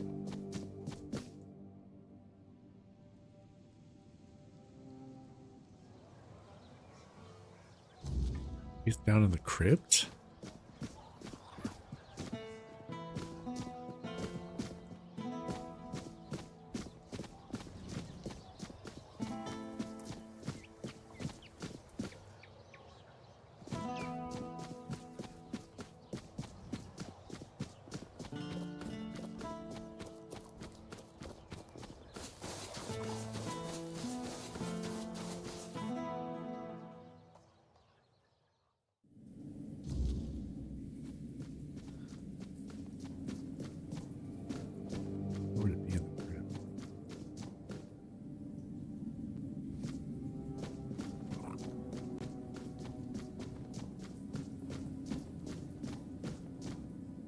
Is a blind ostrich invulnerable?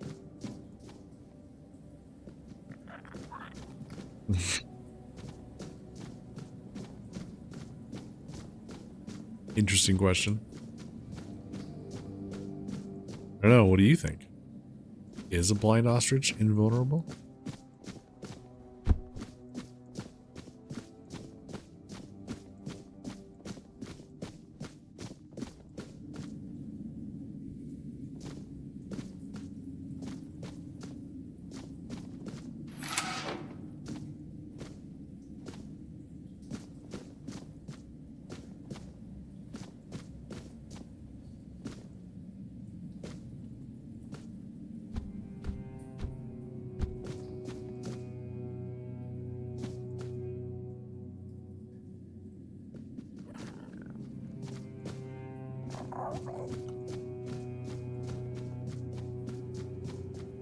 Effectively, like it's got its head permanently stuck in sand. Right. Yeah, no, I get that.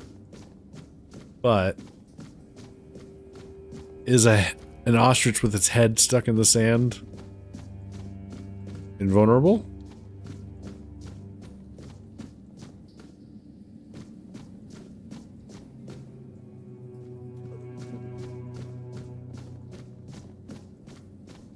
The ostrich thinks so. Okay. So if the ostrich thinks so, does that make it true?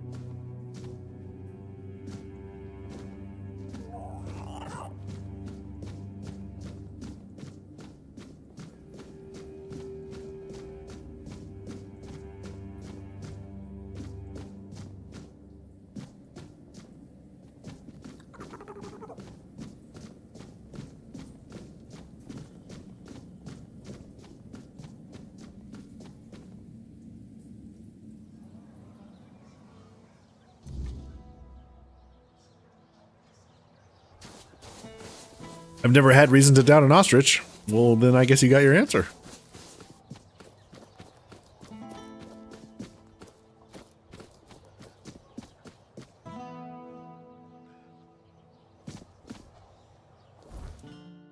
I guess we'll just pay for it.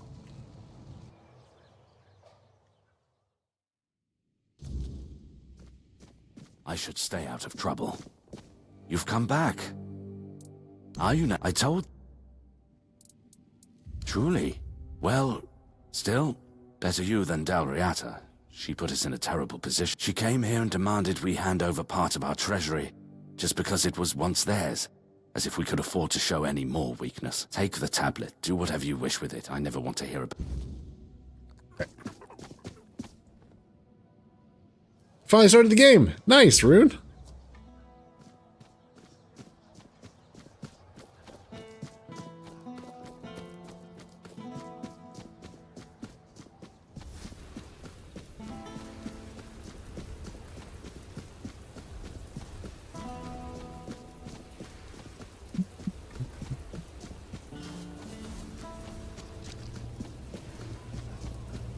We bring the tablet back to Grail. That gets us in with the Stone Wardens so that we can help the blacksmith, the younger blacksmith, build a new heart. At least I hope that's the case. Before you ask, no. Well, go. Have your tablet. It would be. Delrida know how to work stone in the most intricate way, but we're also quite fond of grandiosity. I'm afraid I'll have to ask you not to part with it just yet. The Stone Wardens are waiting for it, and I can't really be seen lugging it around. And you're very strong. You can handle it with no problem. Gee, thanks. Here's the reward I promised. And I'm sure Kvor will... It's far. How heavy is it? Not that heavy. Okay. You doing okay? We do have a shortcut back to those guys. Yeah, they're over here. Here. Get back.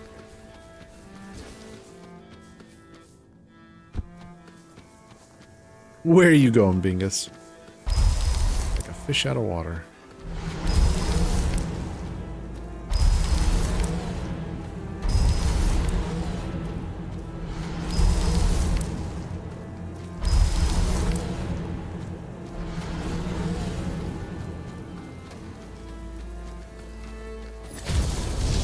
Boom! So he's dead.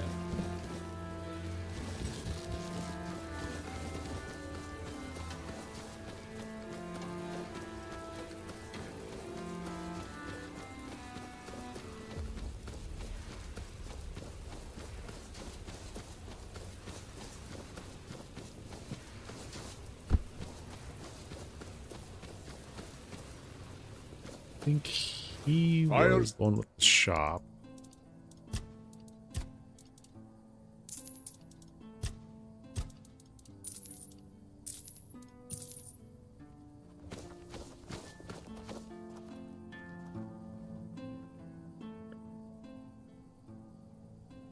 I bring a gift from Vril. Gift? Ah, I see. And you lug that thing all the way from Kurnacht? For that alone, you have my respect. Now, let's take a look. Ah, so that's what happened. The stone chipped, and the meaning of the runes changed. Sweet dreams turned into living nightmares. This is why I don't trust magic. The simplest, stupidest thing can end up killing you. So there never was curse? Well, there is now, but no, I don't think it started as one. I don't know the runes well enough to be certain, so I'll have to ask the Thoyd brothers for details. But it looks more like a blessing than a curse. At least now they can rest easy, knowing right, their Rune. tribe Have fun. hasn't done something so dishonorable. Letting you died because of cracks in the stone. Aye, and I'd say because of cracks between people too. If we hadn't strayed so far from one another, maybe all of this could have been avoided. Then again, maybe not. Maybe fate makes no mistakes. I suppose we'll never know. But you're not here to listen to a blacksmith getting maudlin. Here, This is for your trouble. May your burdens be lighter to carry from now on. Right. Oh, I heard the Stone Wardens can forge someone a new heart. Oh? And where'd you hear a tale like that? A local blacksmith named Bjor told me. He's the one who needs a new heart. I didn't know our stories had traveled so far. The Camelosians prefer to call us heartless beasts only capable of destruction. But I suppose a tale about creating a heart in the fires of a forge is something only another blacksmith would believe and appreciate. So, that Beor, tell me about him. He lost his heart to a fae. He got it back, but it's weak. Aye, that's the way of it. A heart given to those creatures is never whole when it returns. If it returns at all, they drain every joy, every spark, leaving what's left little more than a brittle husk. I'm sorry your friend bears that burden. He tried forging a new heart, but it didn't work. Used iron, didn't he? Iron's too brittle. Steel's no better.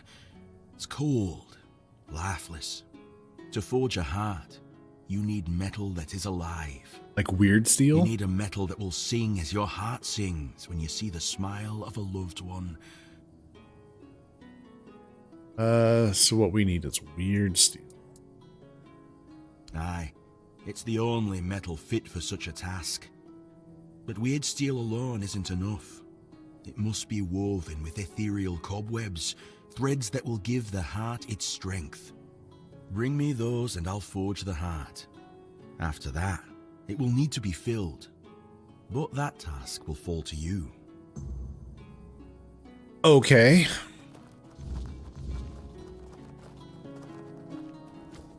So I need weird stone. Oh, I need to get to my stash. Okay. Do this.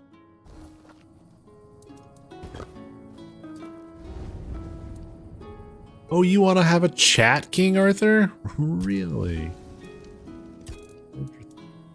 That thought. Weird stone. Here we go. It's just one.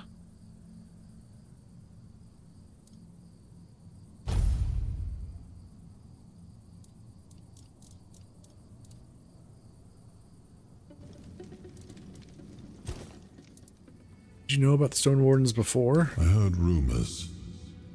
The Delrita chieftains spoke among themselves of the Stone Wardens they brought from the homelands. Yet when I asked, they had little to say. It seems their brotherhood has found a way to bend the weirdness to their will. That is good, I suppose. If you have the chance to learn from them, do so. We need every advantage to restore peace to Avalon. Okay.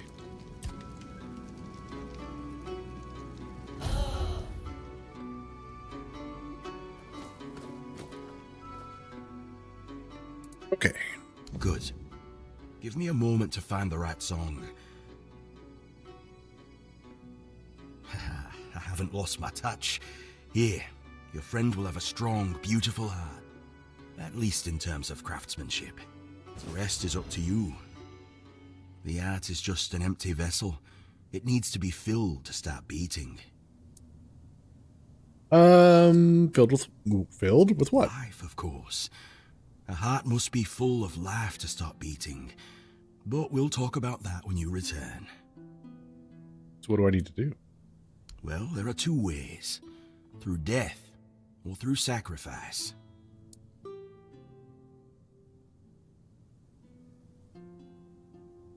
I'll have to die? No, of course not. You can fill it with the life of creatures you kill, but it'll take some time.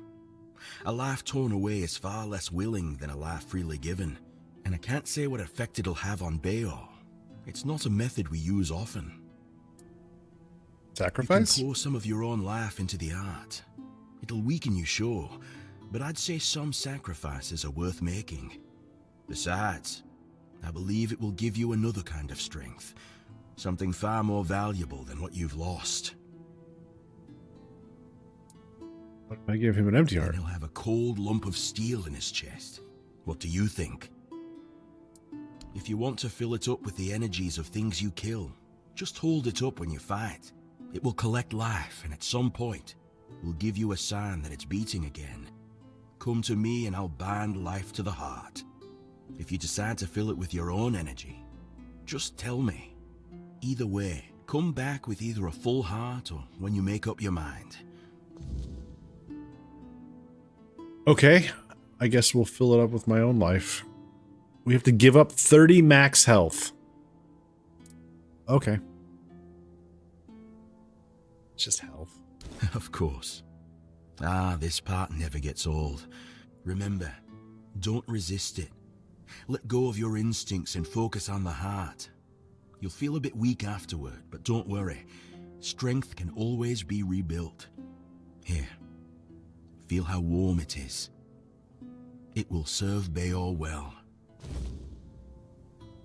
Okay, we got a new heart. Bayor. We just gotta get back to him.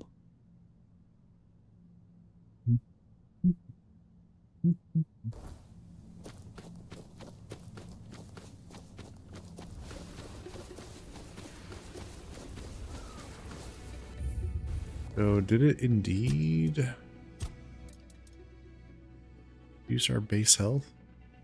I think it did. Yeah. We have a status effect? No. Okay.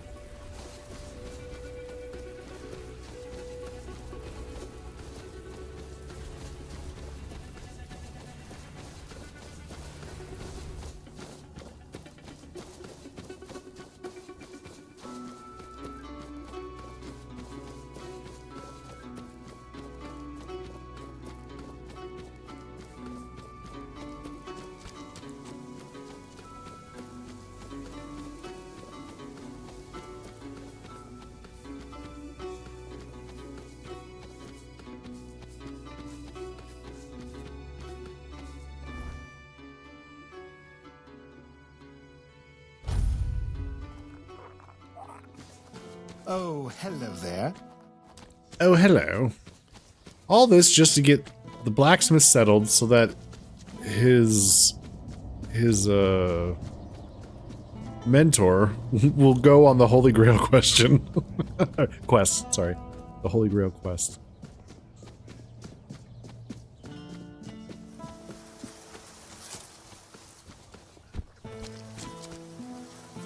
You're just in time.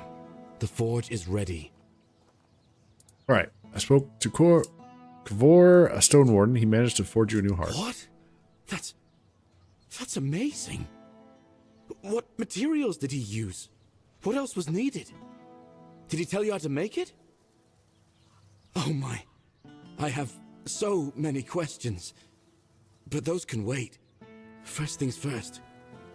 For this, I will need your help, my friend. Once more, as always. So, shall we begin?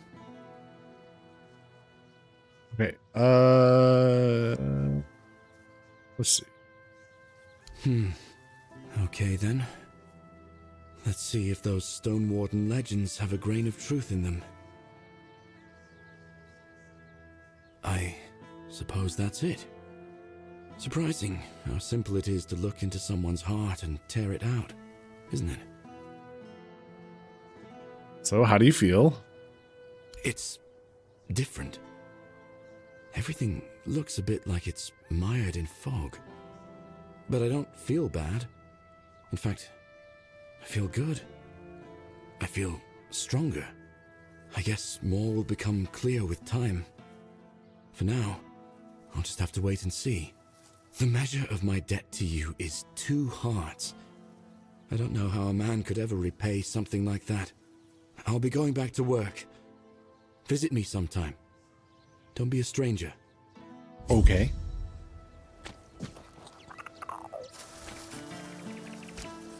So is that enough for you? Bayor's fully recovered. He's doing well and making his own decisions. He doesn't need an old man hovering over him anymore. And, well, to be honest, I've been waiting for this moment. I'm proud of him. But you didn't hear that from me. Oh, wow, no. Of course You've not. done right by me. So I'll give you some advice. This whole expedition is madness. But as they say, sometimes there's method in madness. And I'll admit, I'm glad these old bones can still be useful. I might not think much of our Lord, but I won't turn my back on him when he needs help. This isn't just about him. It's about our home. I'll do whatever I can for Kuanacht.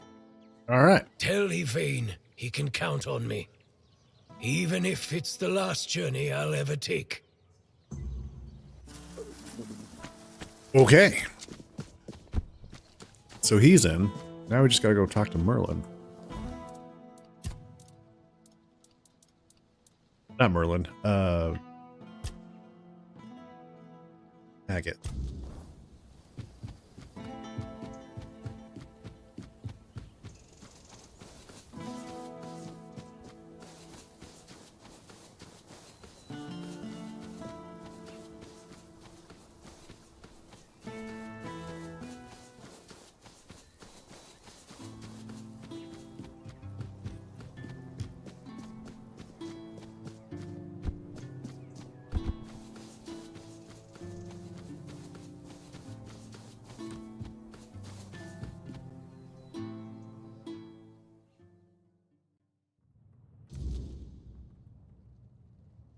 Are you in?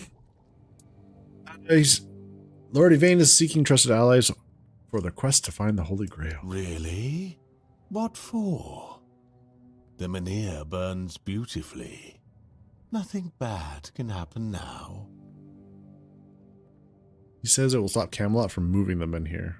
Ah, yes. That makes sense. I can see it now.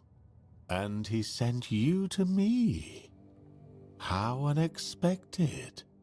You know, recent events have really given me a lot to think about. My head feels, lighter somehow. Turns out the world isn't ending after all.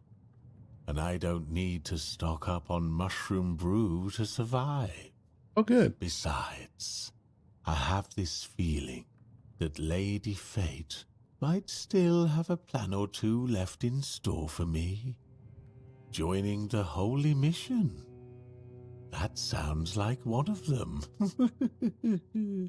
Yeah, Tell good. Yvain I'm ready to join the expedition. All right. And I'll gladly stand by his side. Okay. Did he have anything in particular?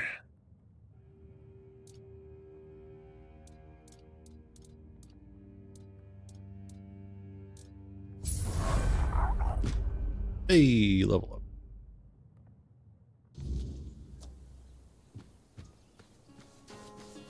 All right. So much running around. Gotta run back to town. Tell Lord Yvain.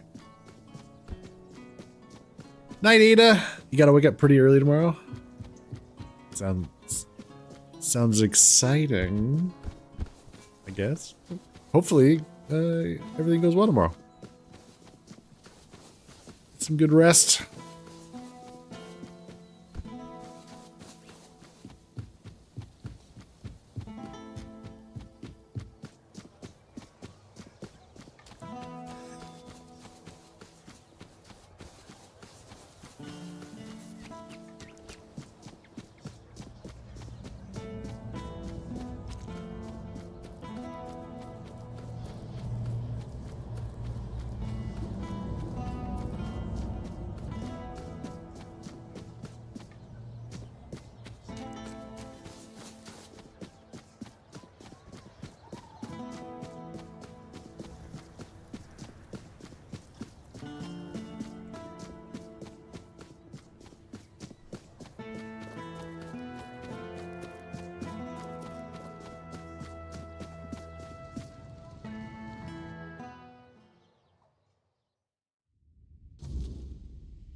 Just keep your head down.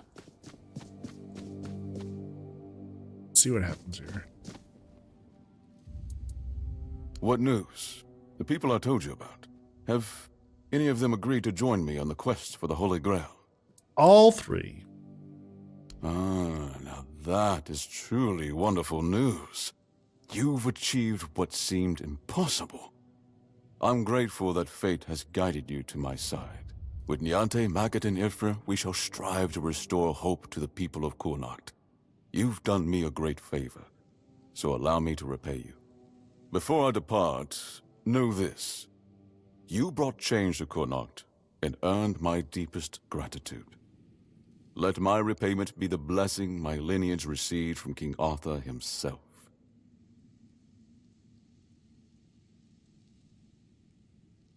Be the shield that watches over Kurnacht, as House Terion has done for generations.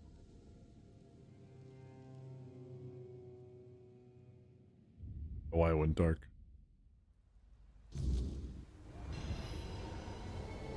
Oh.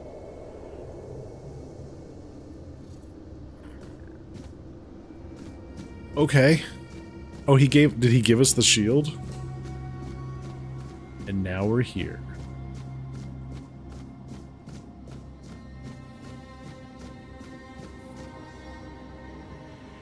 I am his oath, the weight of duty that shields the faithful.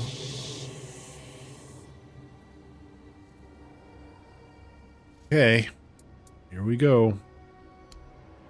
I am the wall between order and ruin.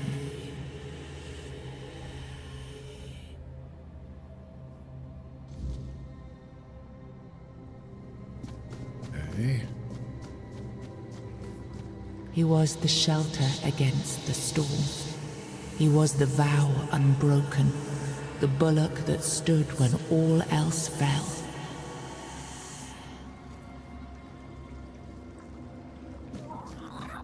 So is that, I guess I assumed that right there, the cup in her, the chalice in her hands, in the statue's hands, was the Grail, but what? You can't just allow for things like that to happen. Not ever again. Not when the kingdom is beginning to find its way. You're the king, and that comes with a whole lot more responsibility. You can't let people like Merlin do what they want, even if their intentions are pure. You must see the danger now. The memory of Seawall is my burden. Harder to bear than I'd like to admit. But I've realized that his story is what happens when power answers to no one. Then do something so that a tragedy like that never happens again. Palamedes, you've always spoken your mind, even when I didn't want to hear it. You've stood beside me through the darkest days and fought not for glory, but for Avalon and its people. I have done only what I believe was right, nothing more. Yes, and that made me realize that Merlin was wrong. The legacy I leave won't endure through the legend of a single man, whether it's me or anyone else. I decided to give my sword to the Horns of the South, to bind them not to me, but to the people. But Avalon needs more than that. It needs structures, memory, and resistance to corruption. It needs the foundation of something greater than any one of us. A shield? Yes. One to guard Avalon, even from itself. You've proven yourself time and again, so my shield is yours, Palamedes. Not just to wield, but to become. Let your bloodline anchor what my reign could not. And you believe I am worthy of such a responsibility? I will not fail you, my king. Don't carry this burden for me, Palamedes. You never have. Carry it for Avalon, and may your name be a blessing upon this land for generations to come. Okay.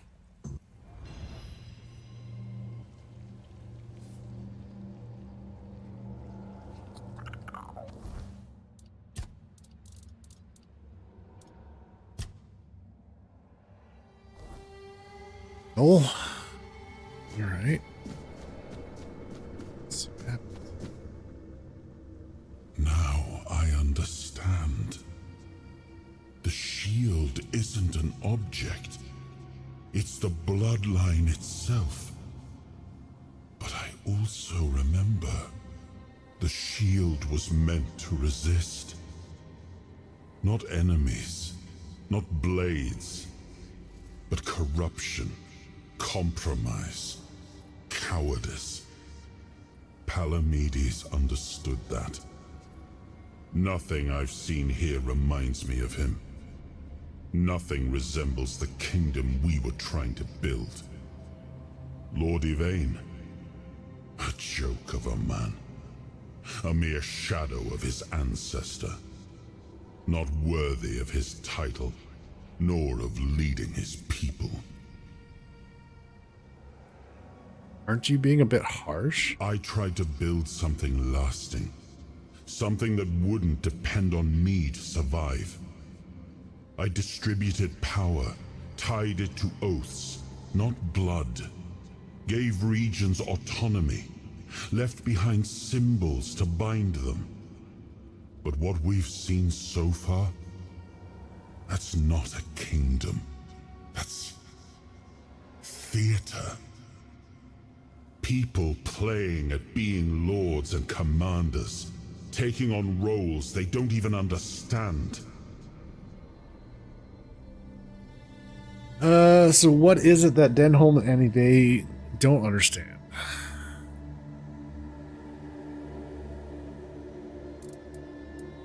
A lot of questions here. Okay. So what is that Denholm and they don't understand? All I've seen here is fear. Indecisive men wearing the mask of power. But their power comes from symbols they don't even understand. And when a decision needs to be made, they hesitate. When danger appears, they flinch. Denholm, commander of Camelot's forces, is incapable of acting without direct orders. Yvain, a descendant of Palamedes, yet too weak to stand against choices that harm his people. Their fear breeds indecision. If you cannot choose, you cannot protect. And if you cannot protect, Avalon rots. If Yvain did choose to seek the Grail, that has to count for something. It was you the men here responded to, and you who rekindled it. You did all the work, turned the situation into something Yvain could exploit. Without that, Kuanacht would still be waiting. For what? A miracle? That's why I have to come back. Without us, without hands that act, this land just waits and rots. You told him Merlin may disagree. What did you mean? Merlin wanted me to become a symbol. But I realized that one person, one myth, won't be enough. This kingdom needed more. It needed Why to do you stand got on to be stronger such a foundations. sussy baka? And so, I left mementos behind, to serve as cornerstones for various facets of the kingdom. It seems we were both wrong about this. Hey, Roswell.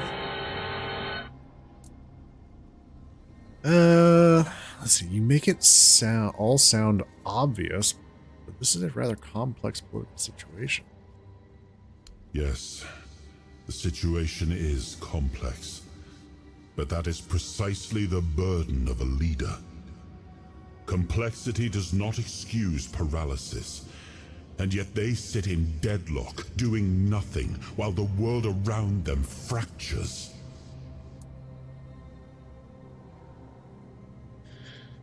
Okay, what would you do in this situation? Turn every resource toward understanding why the weirdness is returning and stopping it. Hiding in Camelot is cowardice. Staying here? Stupidity. But what I would do doesn't matter. This is precisely why Palamedes was made Avalon's shield, to judge for himself what serves the people. Even if it meant standing against me. Why do you think that your kingdom isn't prospering? We gave our people peace, but they've come to take it for granted. Perhaps those who live without struggle grow soft, and in comfort, they let go of their values. Symbols, without the will to uphold them, are little more than ornament.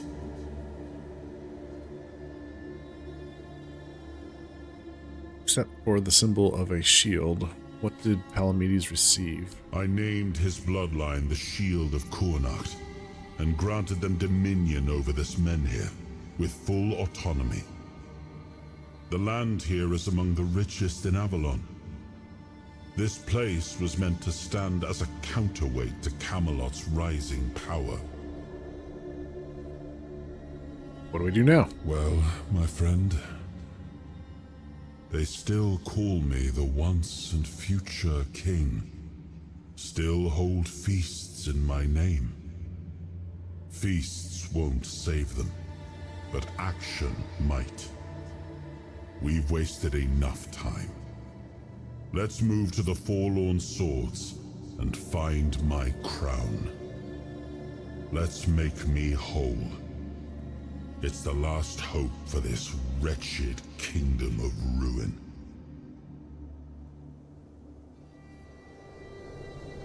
Well then.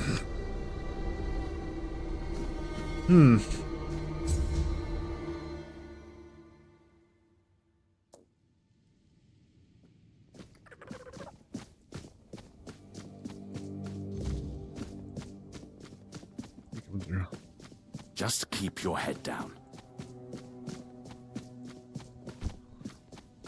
Ah, you need something.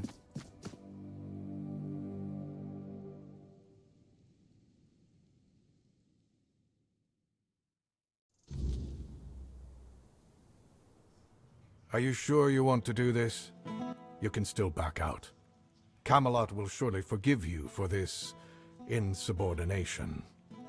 I have never been more certain of anything in my life. This is the only way. Fine. Do as you will. Look who woke up.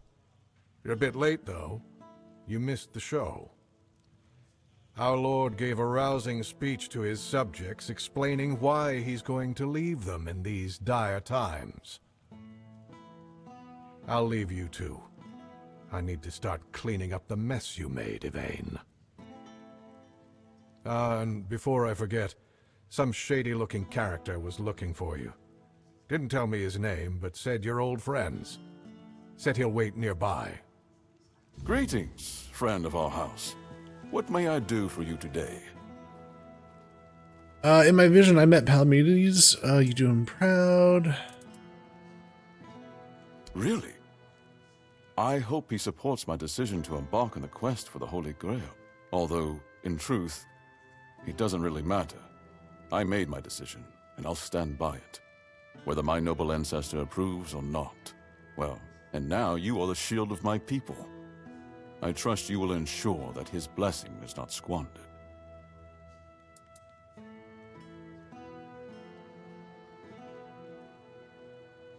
Glory back to the House Tyrion.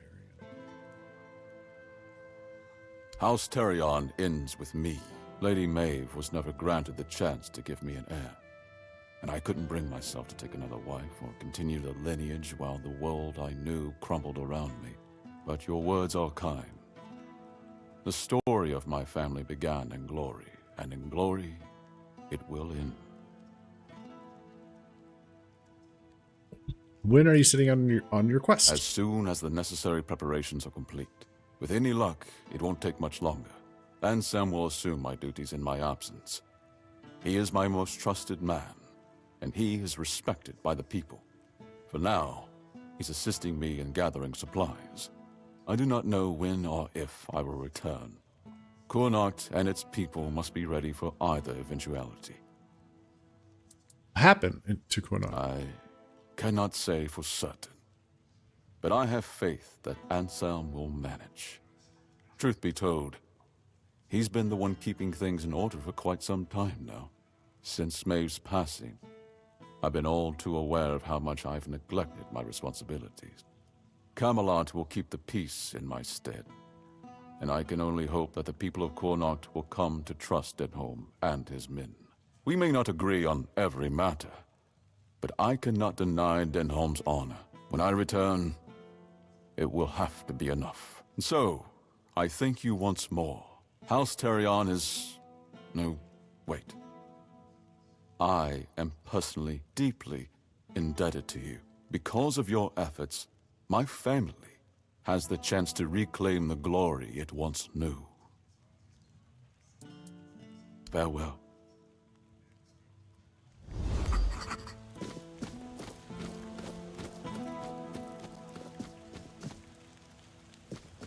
Well, there's what's his butt. Hardock. Right, you can hold there for a second. What do you want? Go grab this.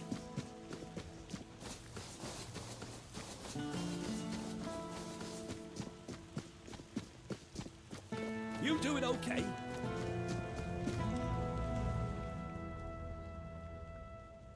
This is my shield, but there's no part of my soul inside.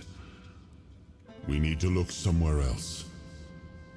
But I can feel the missing part. Close.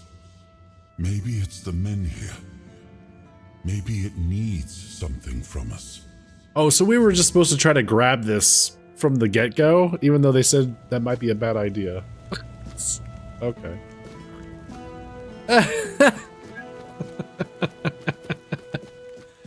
Aha. All right.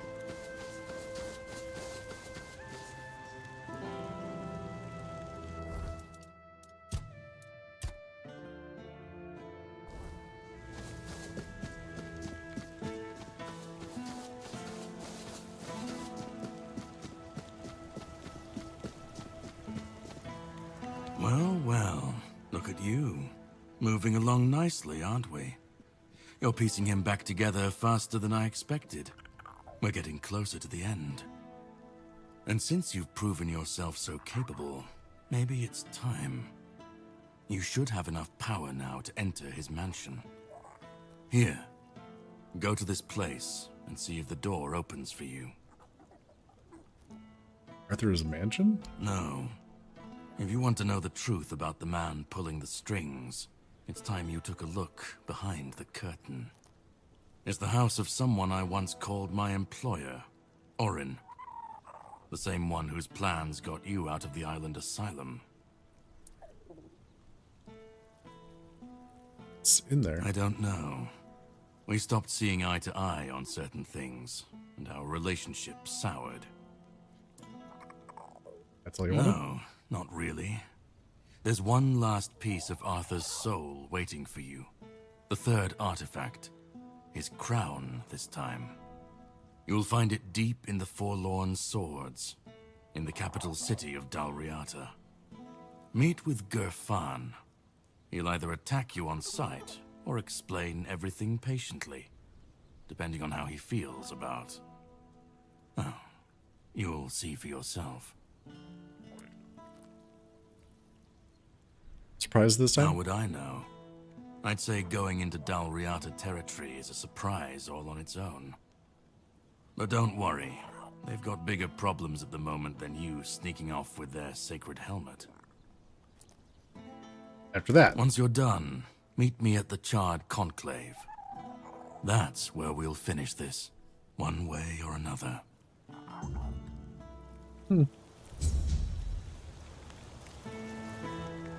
Okay.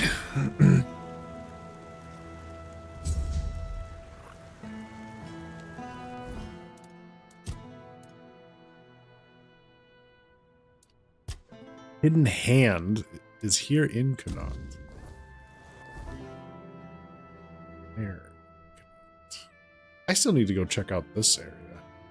I never explored that. I thought for sure there would be a quest leading us that direction. So, huh?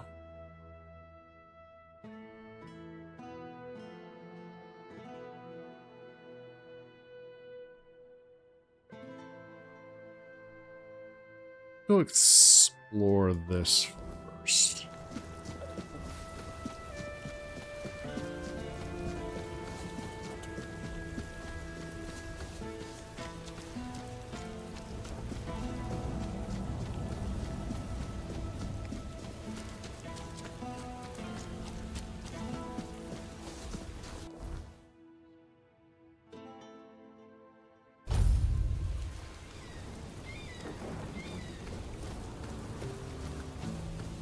Deer spirit is still stuck. Nope.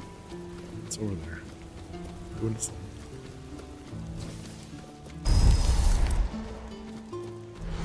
Big bodyguards out.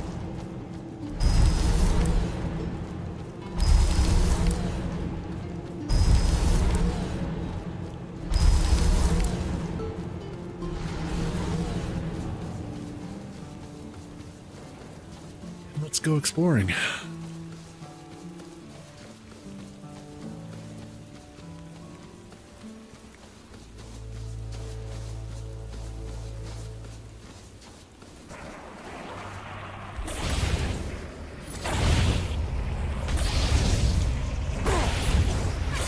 How are there weird spawns out of being...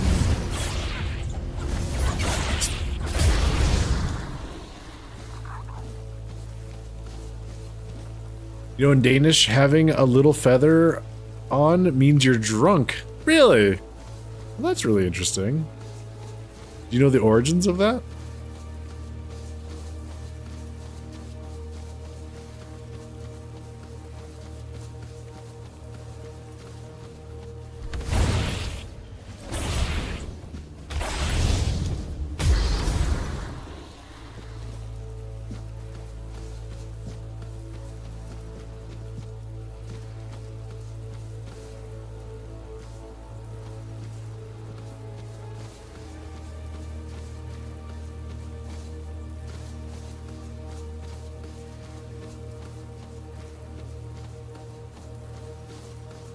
No clue. Oh, all right.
Oh, what's this?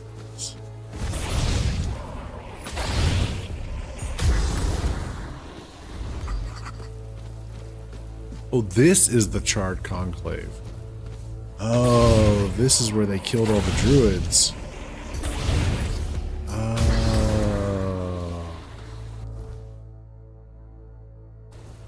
That is the Wicker Man where they burned them all.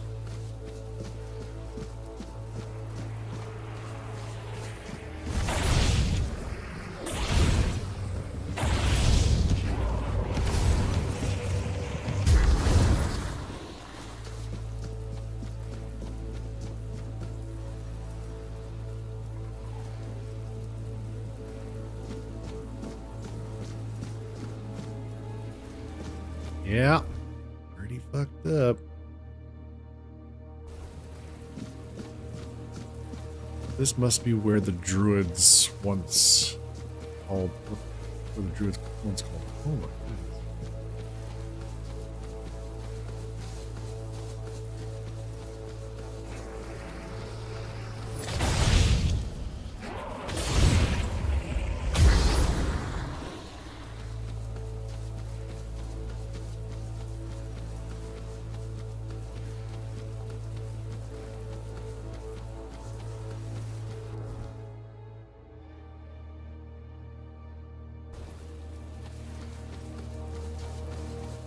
Well, I'm surprised I'm not seeing like a fast travel.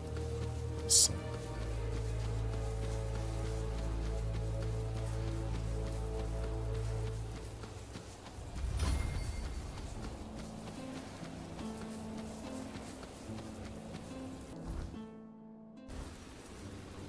This is the gate to a gate.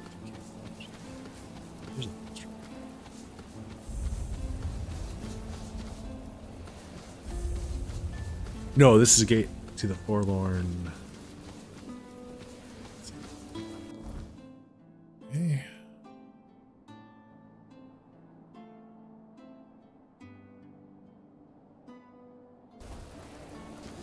Let's follow the road and see if we see anything new this way.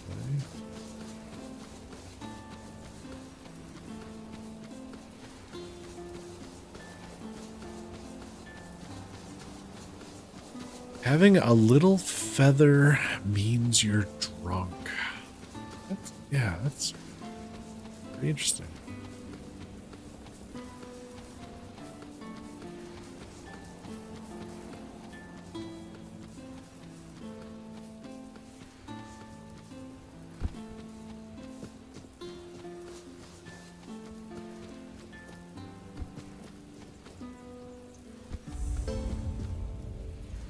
Tomb of Sir Daggett.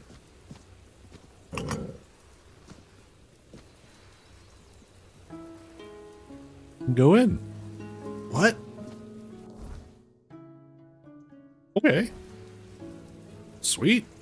I actually got one of those to work.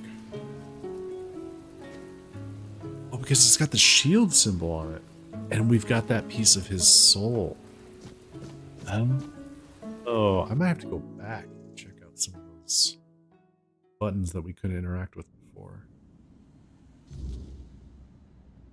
Tomb of Sir Daggett.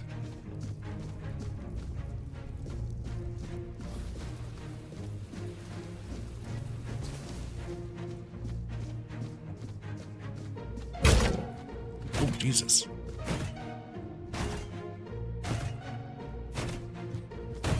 Shit.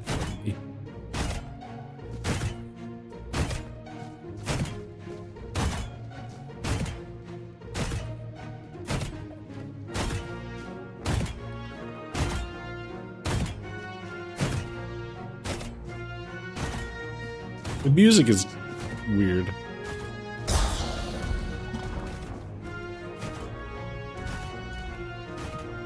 What's that?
Like my assassins went off to go kill something.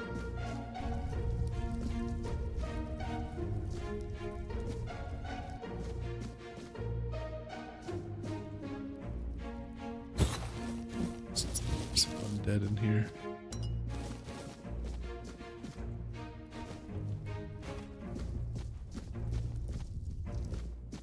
Go through there. Explore around here.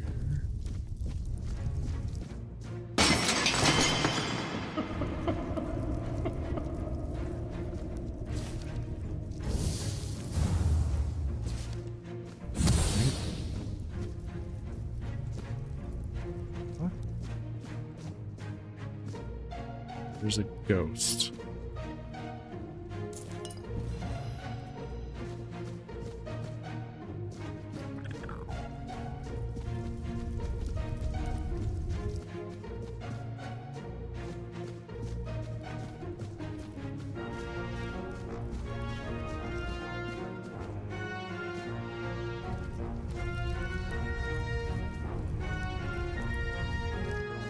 What's the point of... What is the point of that?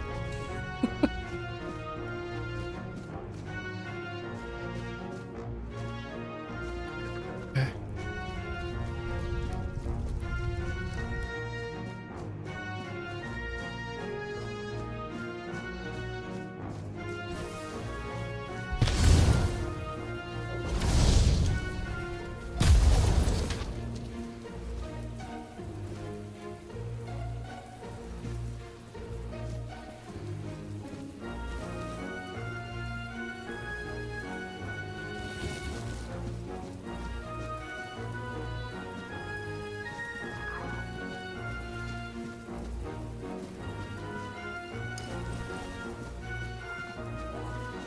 Looks like we have 2 hallways to check out.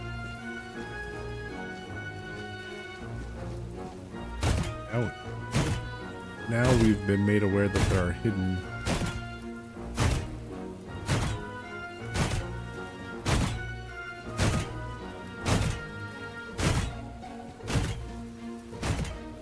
hidden paths.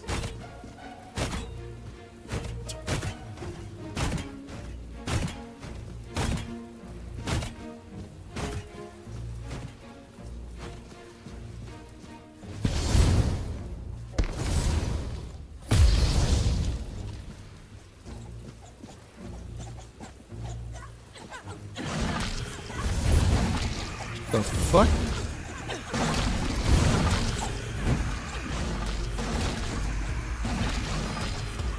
Fighting paintings? Alright, guys. Paintings alone.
Jesus.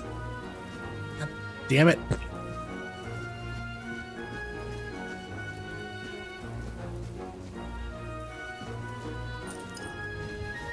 Scaring me.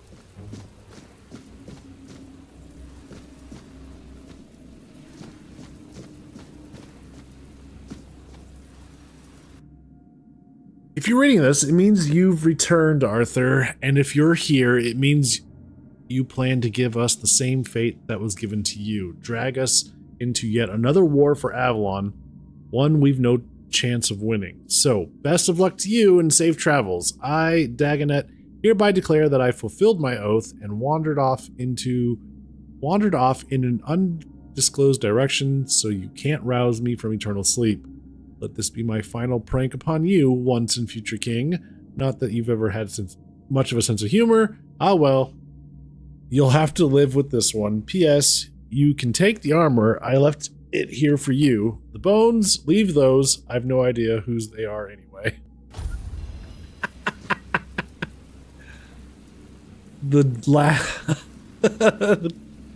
jester set. Oh, he was the court jester. Oh, that's funny. Bones he's talking about. Oh, I see. Bones. In the cask.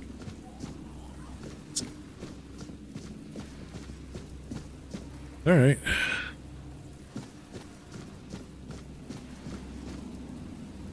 What does this set... What's this set all about? Reaches of the last jest. Stamina regen and attacks restore stamina. So you need strength, spirituality, and endurance. Increase dash counter by 3 when below max health. Increases movement speed multiplier by 200% depending on missing health.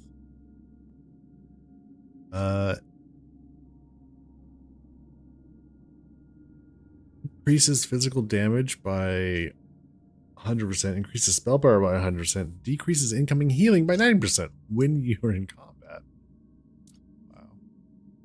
Taking damage increases ranged critical chance by 99%.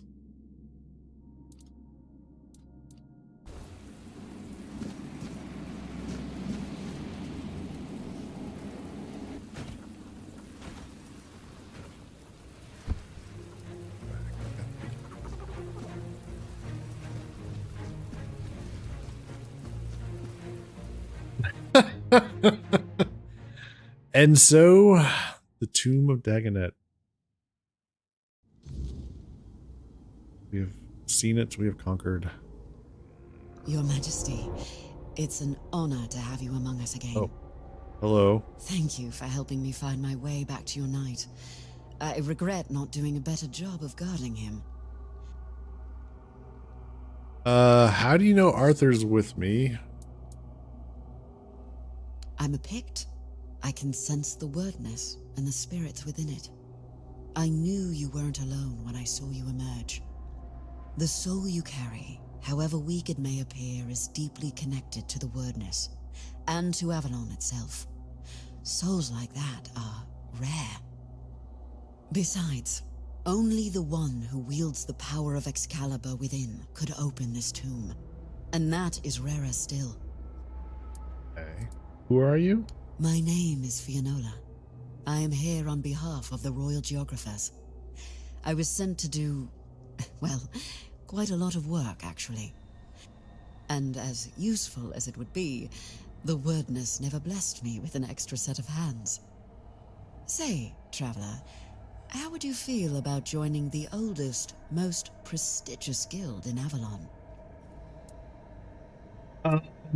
Sure.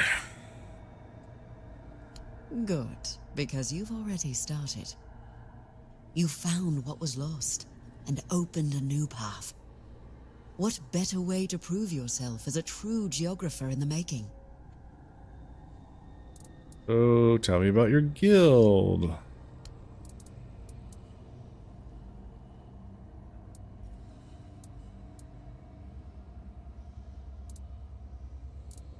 Not really interested in answers to these. I have heard of it. What do the Royal Geographers have to do with the Knights of the Round Table? Everything. Our most important mission is preservation of Avalon and the pillars it was built on. We were sworn to protect the tombs of the first knights, but they were lost to us. There were rumors that the tombs were sealed, and only King Arthur could open them. Turns out, the rumor was true after all. Okay, tell me about other tombs. I appreciate your eagerness, but let's not get ahead of ourselves. The other tombs are scattered across Avalon, hidden and sealed, waiting for the one who can call the knights back. Let your soul guide you. Find them, and I will find you. Okay. Well, Knight Dagonet left a note. Seems he wasn't too eager to serve Arthur again. Well, you've seen it for yourself. He wasn't your average knight. He was always praised for his cunning and his devotion, both to his fellow knights and to the realm. But he was also a clever man, always thinking ahead.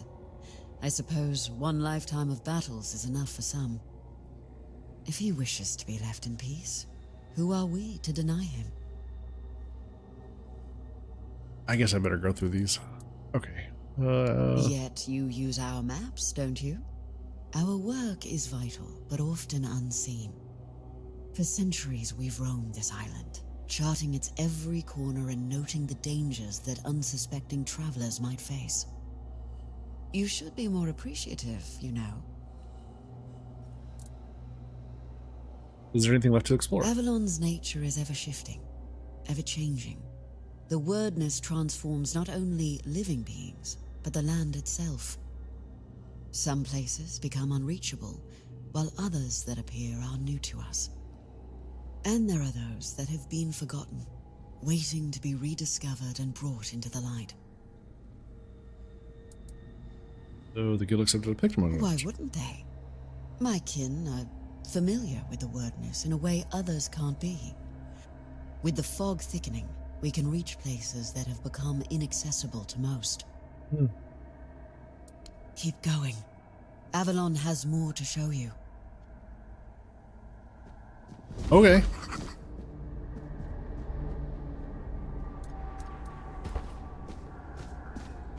Campfire. Caught.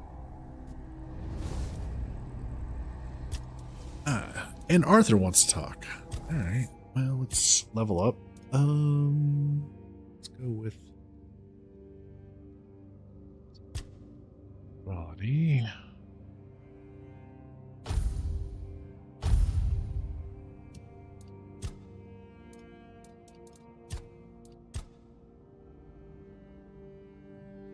Yeah, making things more profitable to sell mean that we can level up more things. So I guess that isn't a terrible idea.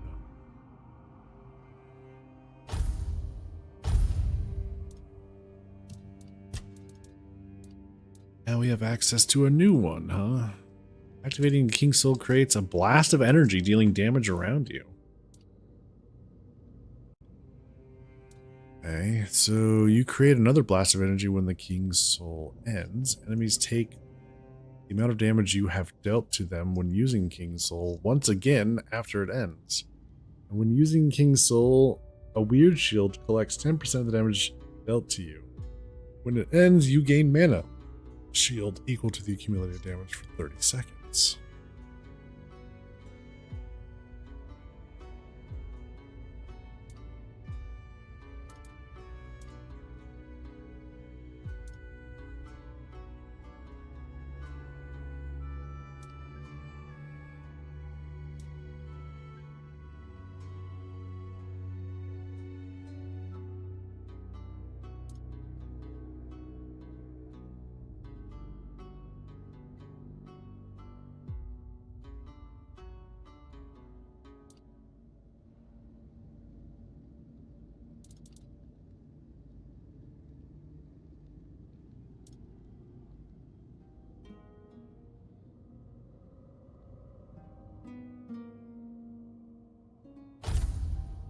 Guess this one.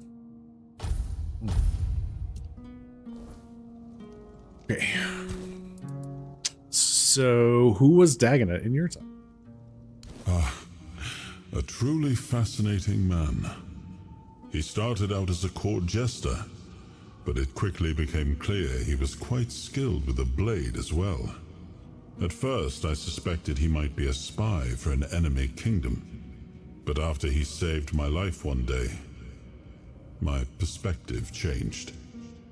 Of course, he still could have been a spy, but I decided to keep him close and watch him carefully, just in case. In time, though, he proved to be a loyal companion. He earned my trust, and without hesitation, I knighted him. You think of his message? Well, it didn't surprise me much. That was Dagonet through and through. He always spoke his mind, caring little for what others might think, even when it was my judgment he questioned. Only he and Palamedes ever dared to speak their minds openly in my presence, without fear of giving offense. Dagonet was decidedly less diplomatic than Palamedes, but it was precisely that honesty I valued in them both. Besides, from the start, he had a rare gift for foreseeing how things would unfold. I dare say, he even managed to make me laugh one last time. What do you think of Yvain's decision and the Grail quest? It is a bold decision, and I am glad he finally made it. It was wise of him to invoke the old laws. Camelot will not dare to break them, and the men here will remain in Kurnacht, at least until the lives of its people are in immediate danger. It's an ancient law I established myself. I am glad you chose to help him. With company like this, his mission may yet succeed. Even if Yvain does not return, his actions will be remembered. Of that, I am certain.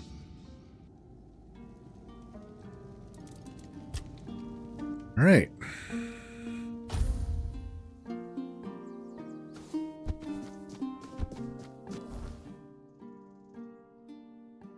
Guess we could run across and go check that out. If there's anything over that way.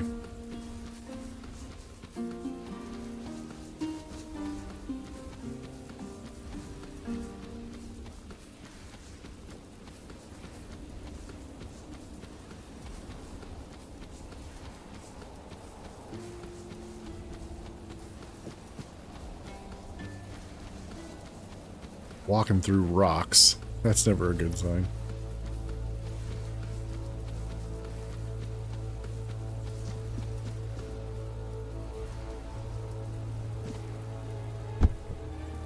Yep. Falling through the world. Not good. Save.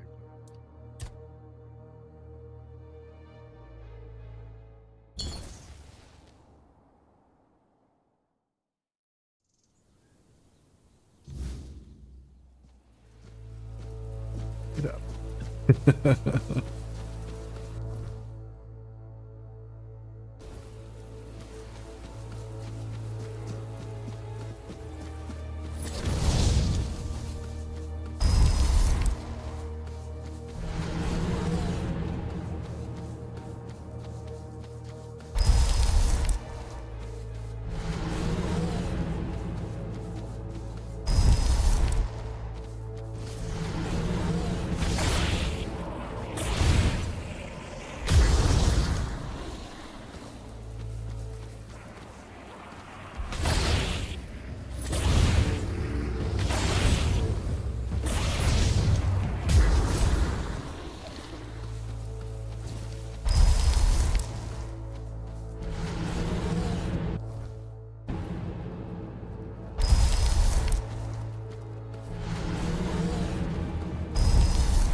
Okay.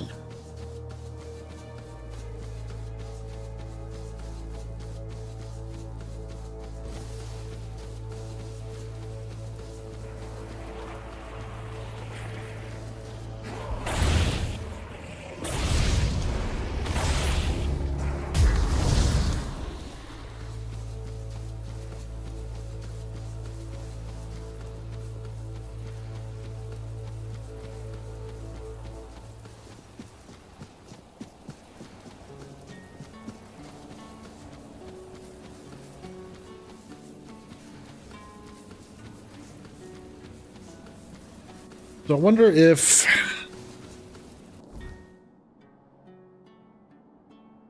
this quest over here is one of those places where we found a button. There was another one.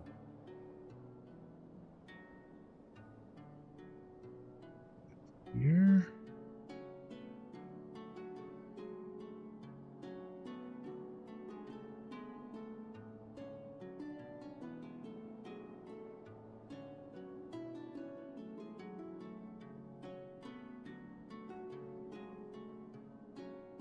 Here.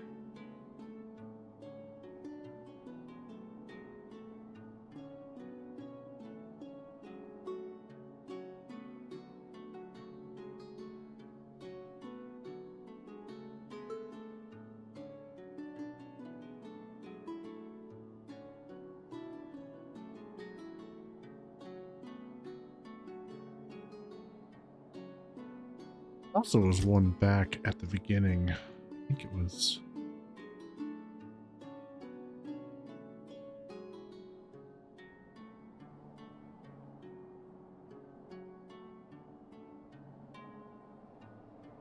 I think it was this place.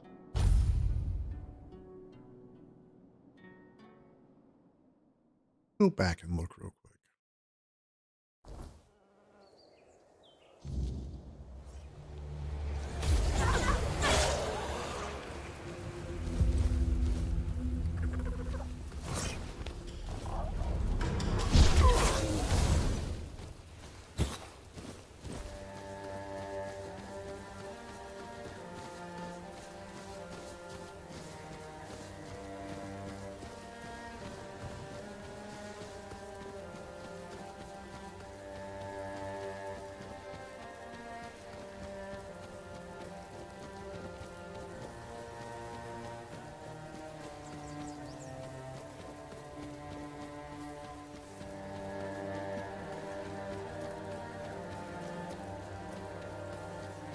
There was something at the very beginning of the game.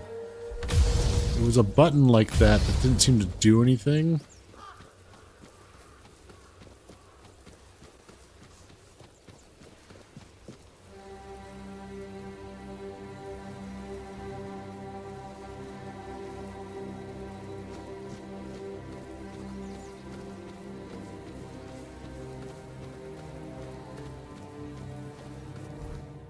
Where did I see that?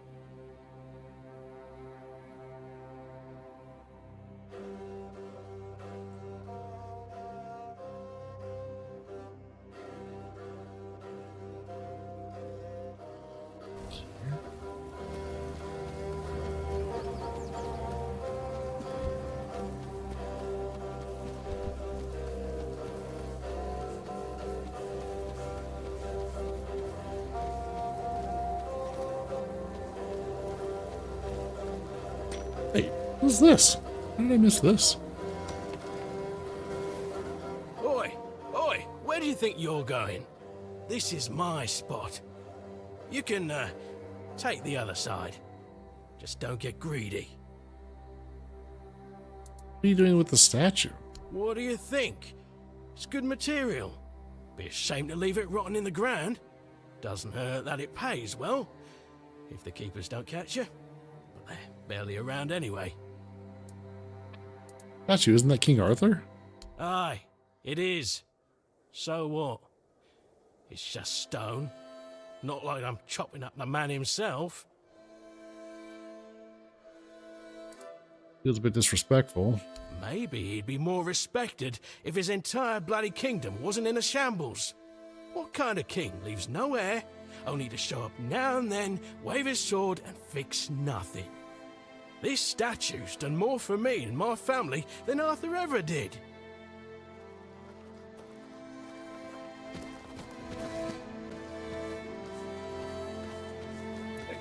Where did I find that button?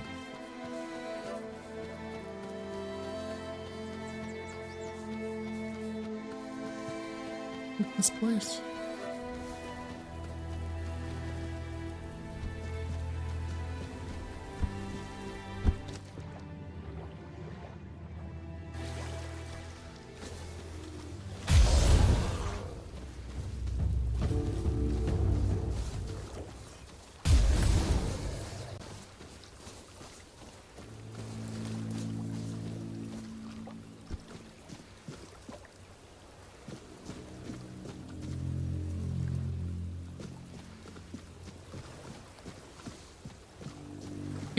tablets.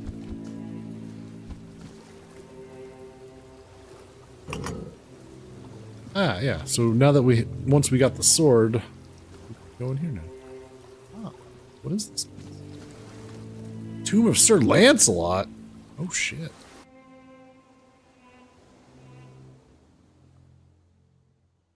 This ought to be interesting.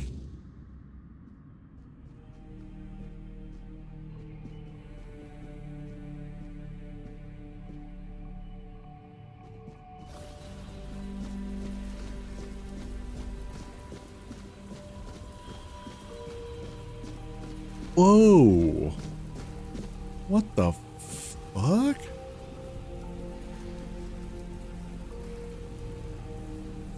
Wow.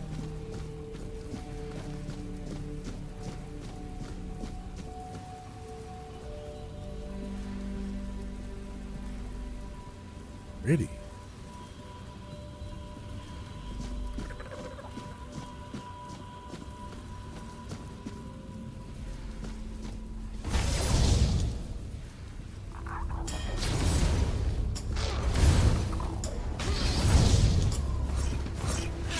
Fellas.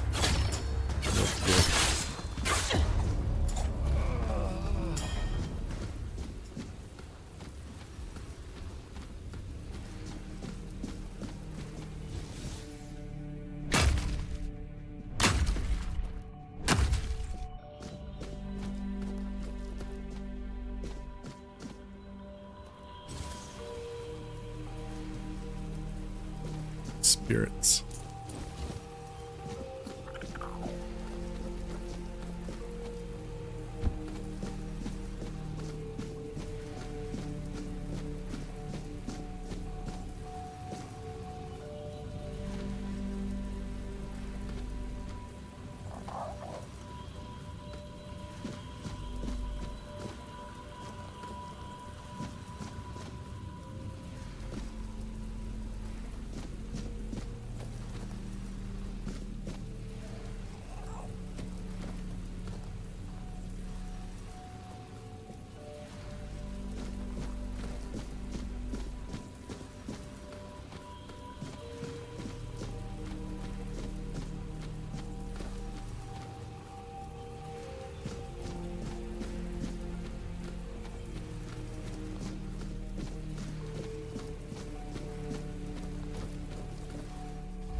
This has got like 4-dweller architecture involved too.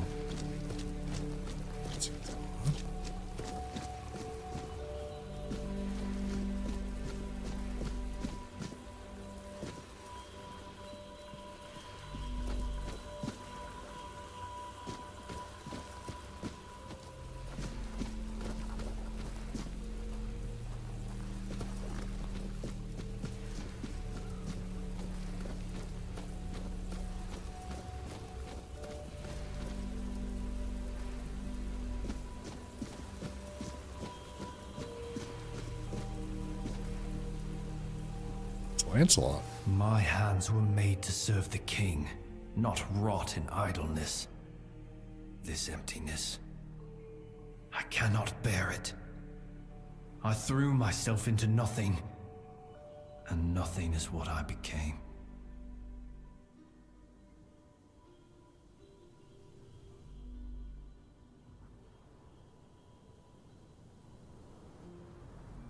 Sure. Nothing without my king. Nothing without my blade.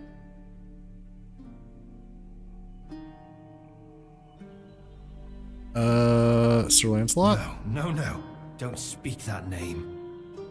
It's a traitor's name, hateful and vile. Let it be cursed. Let it be forgotten. What happened to you? I died a traitor's death, trampled and torn apart. Fitting. So very fitting. I thought that would be enough. But I failed him in life. How could one measly death be my absolution? I couldn't. I can't. I clawed my way out of the abyss, but came back empty-handed. Arthur, maybe you should talk to him. Arthur? No. No, please. He cannot see me like this. He mustn't be made to look at me. He already sees you. My errand died and remained behind in the abyss, deep in the weirdness. I cannot face my king without it. My sword belongs to him, as do I. But without it, I am nothing. I cannot kneel before him and offer him nothing. Okay, so you need me to go into the tomb. All right. Go get your sword. You need me to go fetch your sword for you. All right. Search for the sword of Sir Lancelot in the abyss.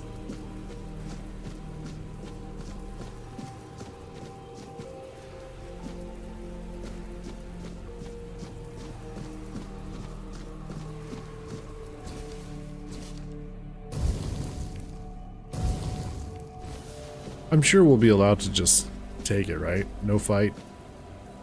No muss. No fuss. Surely. That would make sense.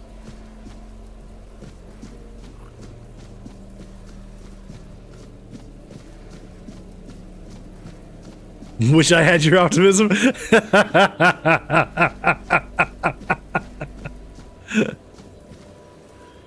Eldritch Reaver. Oh boy. Hello. Ah. I get the feeling I was supposed to come here before I went to the next place.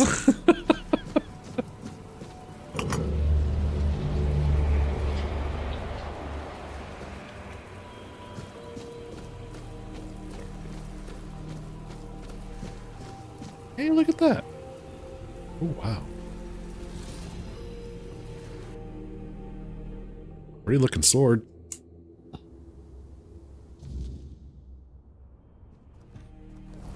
We actually have it in our bag. Oh, we do. Rondite increases physical damage by up to 200% depending on missing health. It's a two-handed sword.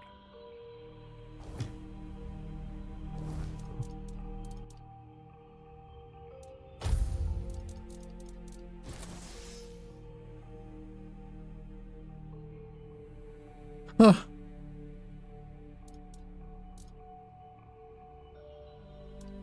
Pretty cool.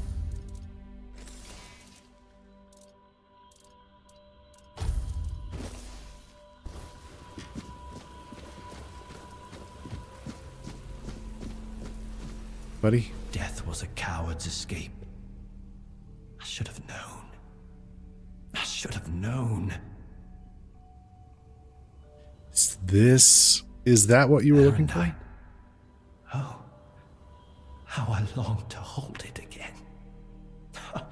Just the weight of it in my hand makes me feel almost whole again.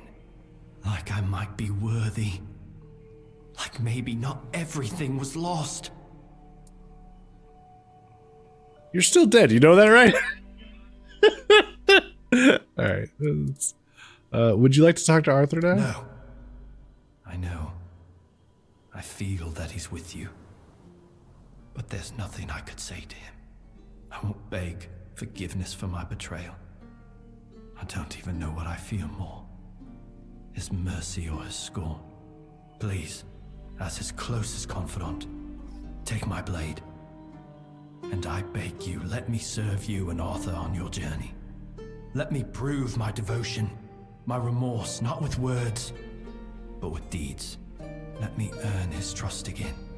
This is all I ask. Okay. Oh, Sir Lancelot's helm. Wow.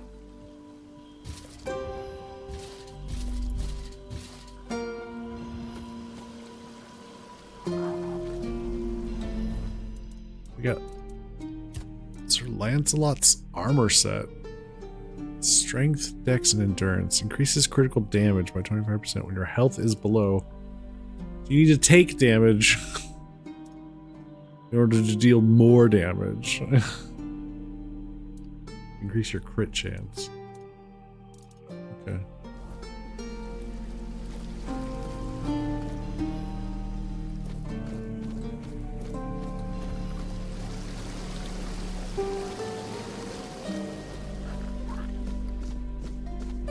You know what would have been really cool is if like we could have summoned, like we could summon him. I feel like that would make he would like actually be fighting for us.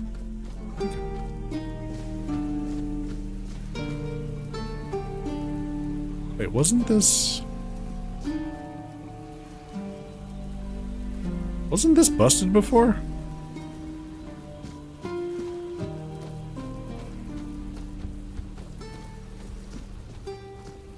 Yeah, look, we can't go in there anymore.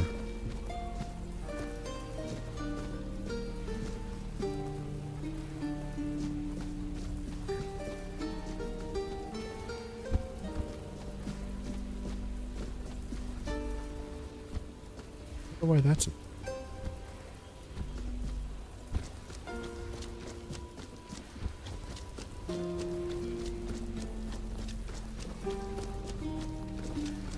Is there anything else around here?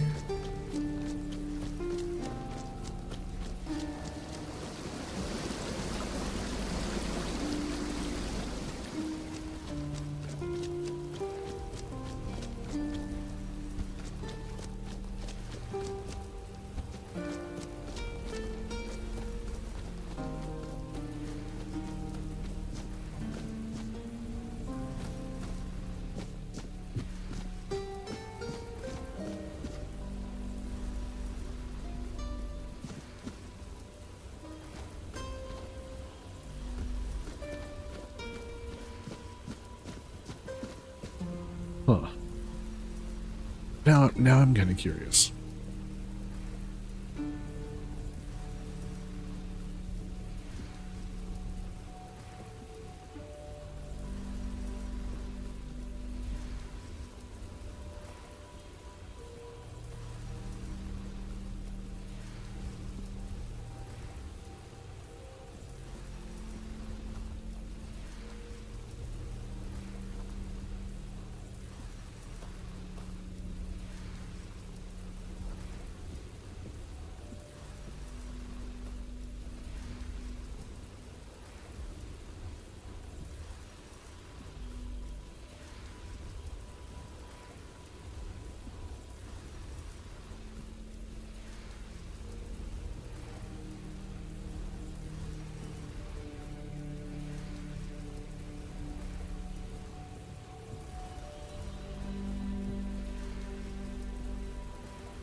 It's not.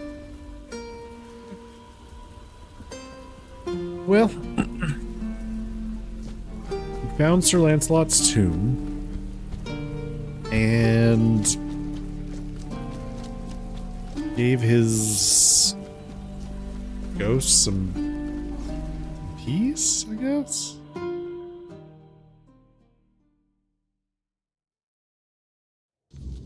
I guess.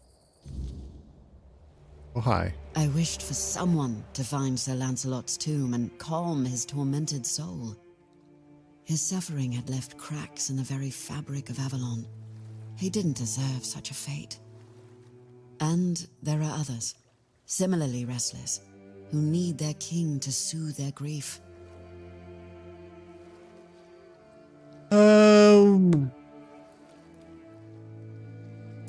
When will I meet other members? I've been dreading that question. I won't lie. You've already met them all, I'm afraid. Oh. I'm the last remaining member of the guild, and have been for the past 100 years. Well, until now. You can see why I was so excited for you to join. You're over 100 years old? A long life is a gift the wordness grants to many, but to me, it's been even more generous than most. Maybe I'll live only as long as I'm needed, or maybe longer. Whatever the wordness wills, I'll accept it, like I always have. You speak of it like it's the weirdness like it's a sentient being. It's a bit more complicated than that. The wordness is our fears, our desires, and the mark we leave on this world. It can be whatever we wish it to be, and we can become whatever it chooses to make of us. We are part of the wordness, and it is part of us. It shapes us, yes, but we can shape it in return. Not as well as the Four-Dwellers once could, but perhaps all we need is time. So the guild doesn't exist anymore, not really, but you speak of it as if it does. I was brought into the guild by Eleanor Dunn, a royal geographer who found the one dearest to her soul among my tribe. She lived among us for many years, but when her beloved became one with the wordness, Eleanor was allowed to prepare her body for the last rites, yet never truly as one of us. My people accepted their bond, but never her, so she left. And I followed her, as a good daughter should, even if not by blood. I met a few more members as I traveled with her, but over time, they grew fewer and fewer, until only I was left. But as long as one of us is still alive, so is the guild, and I won't let my second family be forgotten. So Lancelot Shade has joined us. Is that something you wanted as well? What is King Arthur without his faithful knights? Merely half a legend, if not less. They thrive by his side, and he thrives by theirs. And Avalon's foundations only grow stronger because of it. Sir Lancelot carries centuries of grief, and only serving his king once more can ease it. Okay. Keep going. Avalon has more to show you. All right. So that's pretty cool. I wonder if there's their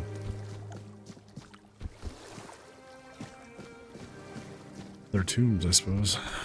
We should go find. I'm trying to remember if I've run into those said tombs already.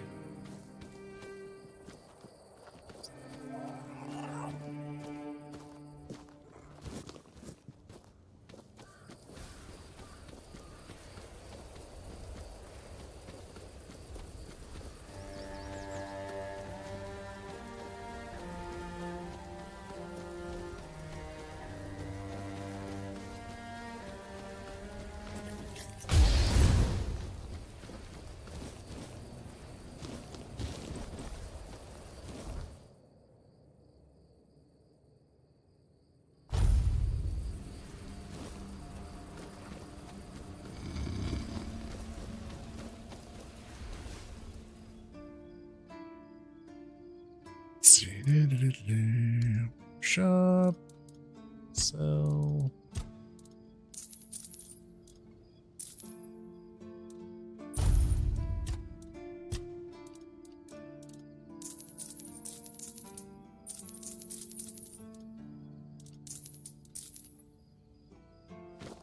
Feels weird to sell Knights of the Round Table gear that I've collected. I don't know. Maybe in dire needs, I might. For now, I shall set them aside.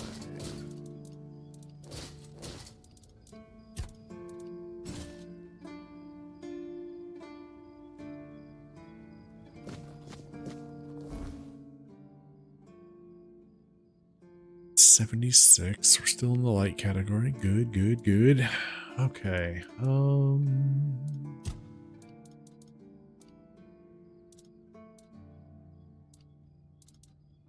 So there's no actual quest to help track the tombs that we have located. That's unfortunate.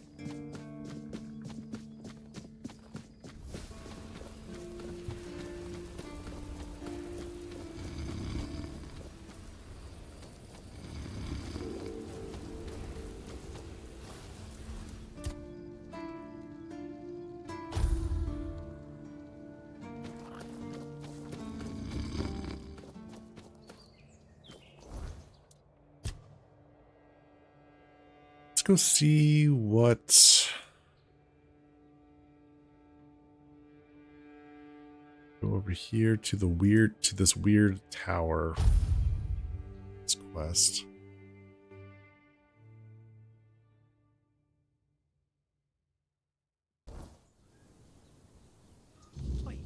Keep your eyes peeled. Son. It's just a flesh wound. Back it up.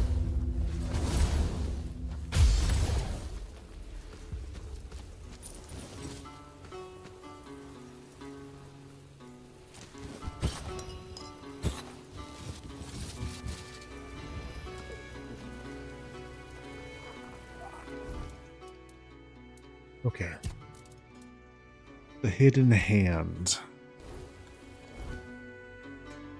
Yes. We can go up to that tower. So we've been to this tower a couple of times. We've not been able to open it.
Gates of Knowledge.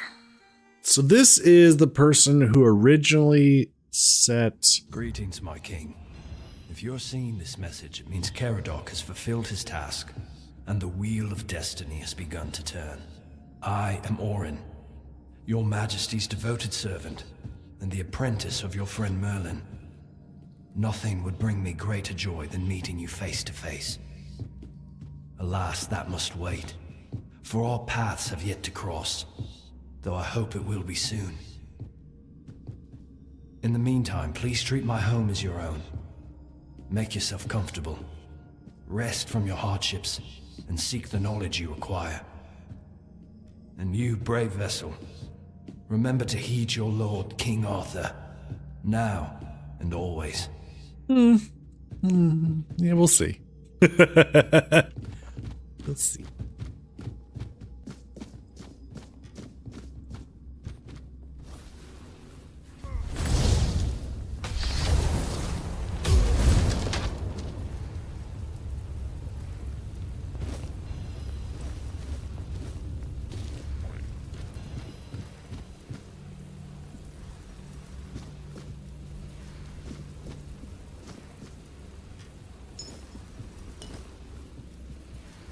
Orin's journal.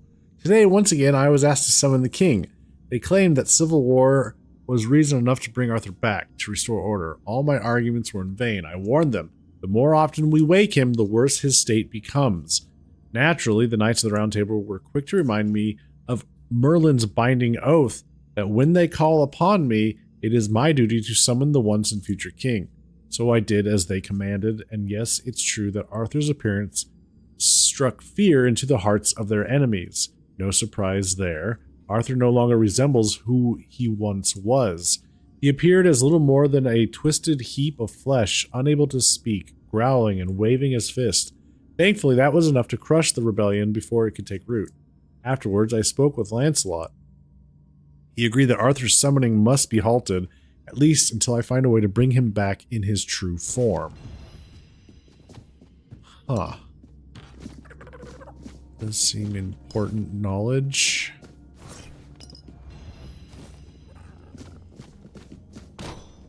For more books. What's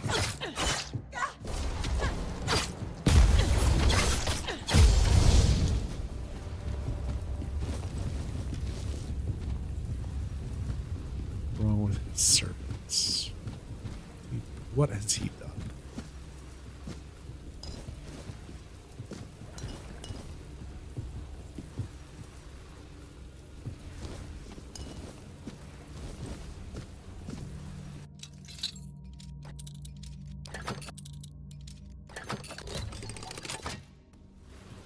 So Merlin's apprentice is in charge of summoning Arthur at the behest of the other knights.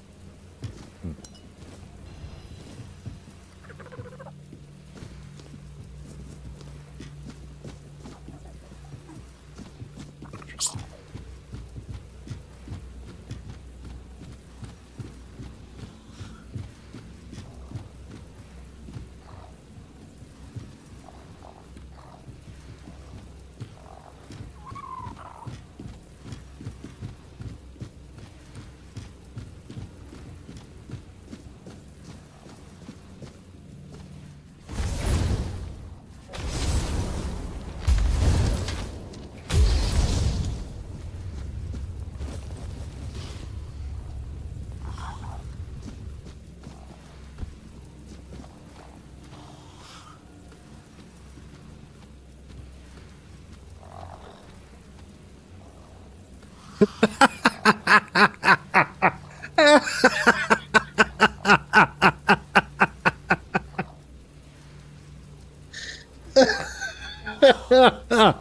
Oh, that's incredible. Oh, that's a good Easter egg. I love it.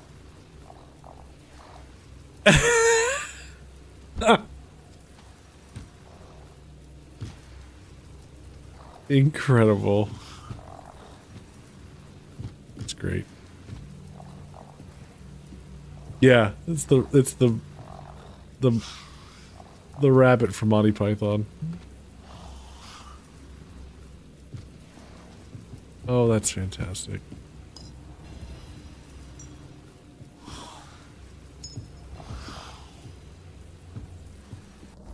What's that?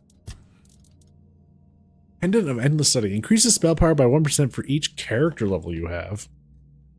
Oh, wow. Spell power by 1%. Each character level. So 47% spell power? That's pretty good. Just keeps going up. Alright, I'm going to save the game. I gotta know what happens.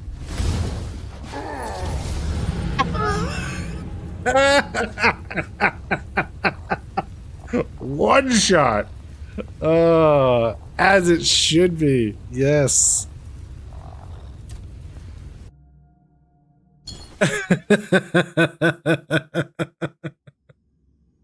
You think it's possible to kill it? No. Couldn't be possible, right?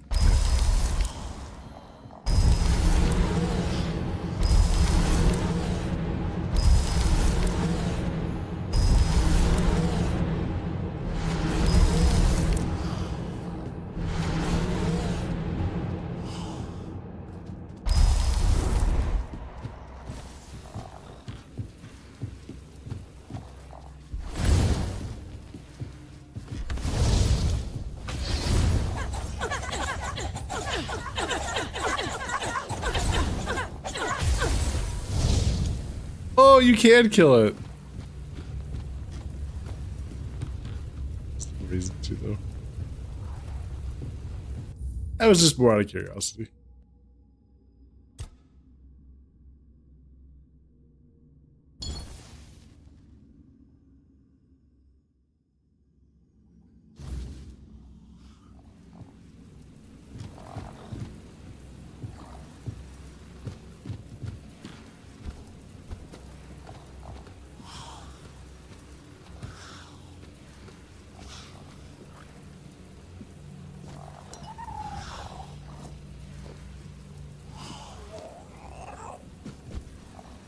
I love that they put that Easter egg in there.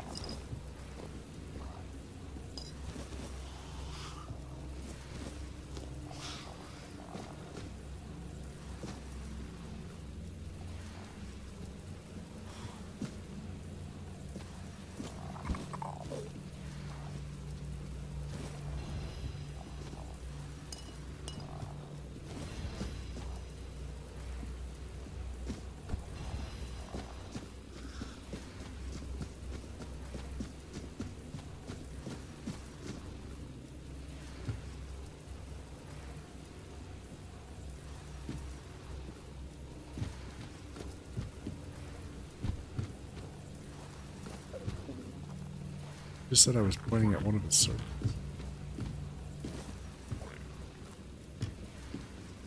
Servants here.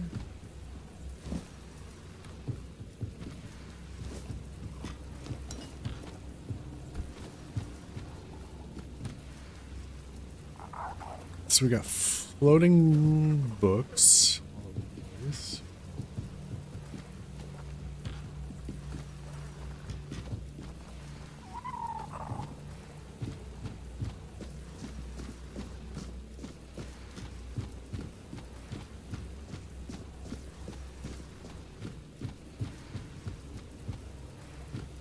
That goes down.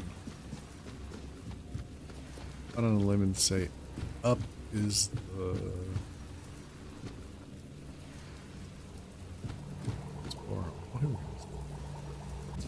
letter. Orin, I do wonder sometimes what possesses you to ask me these questions again and again, even though by now you must know exactly what my answer will be. Is it madness, simple pig-headedness, or perhaps old age is finally catching up with you despite your best efforts?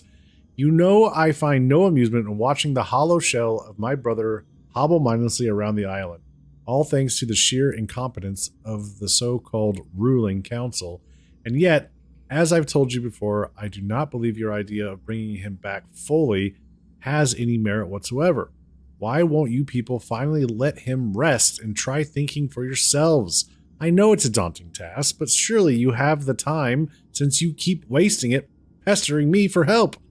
As for my answer, I've attached a few notes about my latest design. I recommend you follow my instructions, and when it's done, shove it where the sun don't shine. Respectfully, M.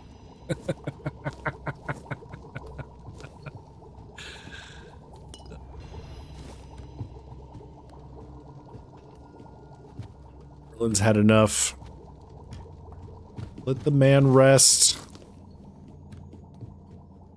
Figure out your own problems.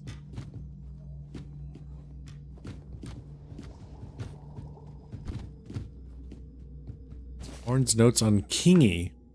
I found more of Merlin's notes. It's incredible how many spells my master managed to develop in this hospitable land. If I ever return to the surface, I'll have to try them out. Not that I'm in any hurry, as Cardok ensures I have everything I need to stay focused on my research. Besides, Kingy requires my constant care, I swear. If he hadn't inherited Cardak's immortality, I'd have put him out of his misery long ago. But as it is, we're stuck with each other. He won't die, he won't starve, and iron doesn't work. Maybe when Arthur returns, he'll help me deal with this cursed beast. The rabbit. Yeah, Kingy's the rabbit. That's funny.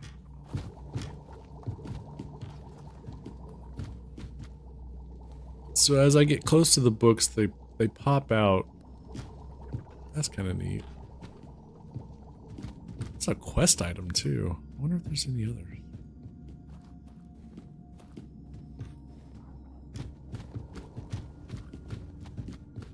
Okay. We're looking for. You have no idea how long I've been waiting for you, my king. I've memorized Merlin's plan for your resurrection. Yet I'm certain my master made a mistake somewhere. I just can't pinpoint quite where. The theory of revival itself, the technique for performing the ritual was flawless. After all, you always return to us. But I saw how much suffering each resurrection caused you. I wanted to find a way to bring you back to us as the person you truly wished to be.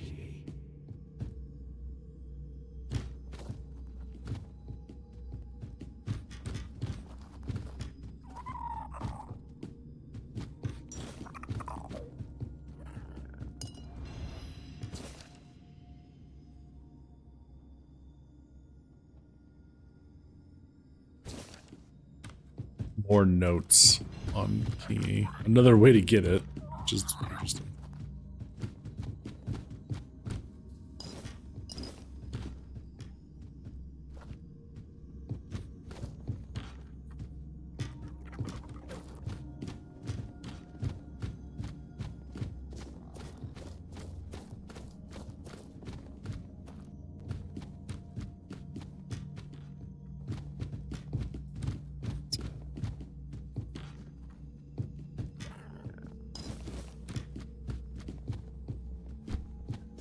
Quick.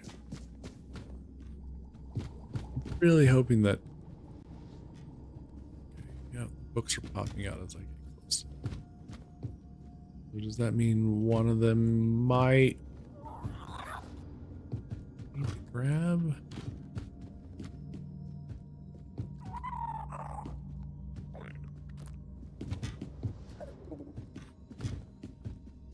Okay.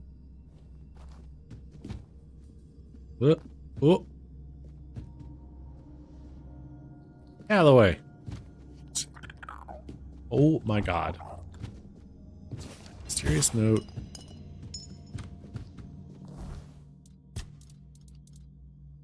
Restoring King's soul is 100% more effective. Increases physical damage of your summons by 33%. Mysterious note. Caller's Grace. What's a recipe? I see.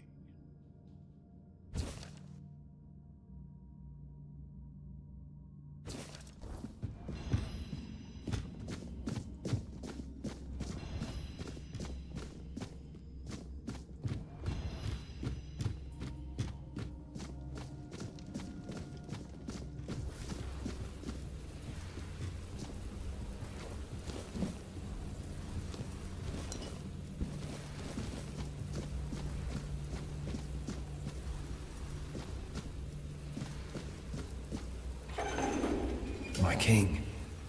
I understand that what Merlin and I have done was against the laws of nature.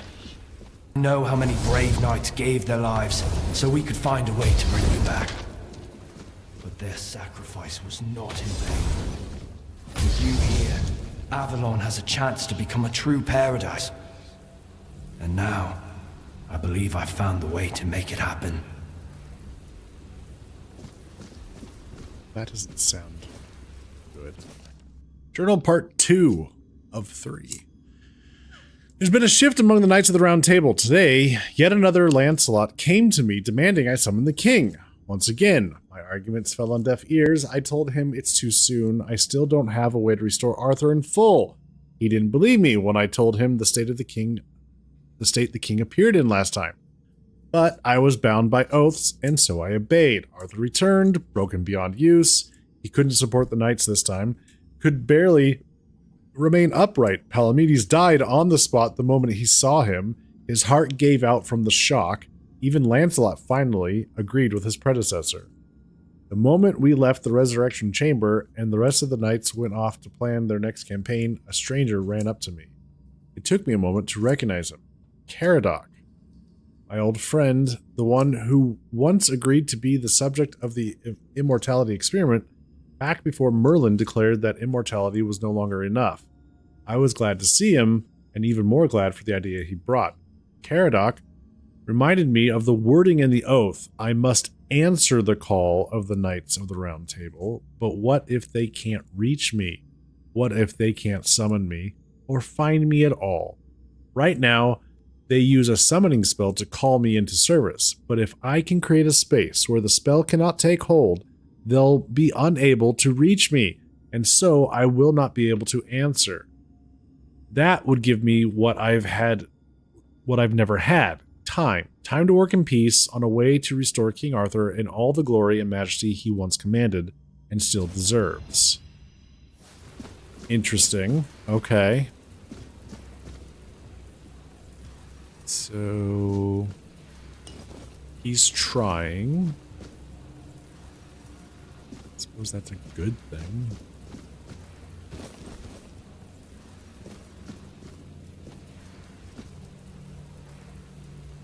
There should be at least one more journal somewhere.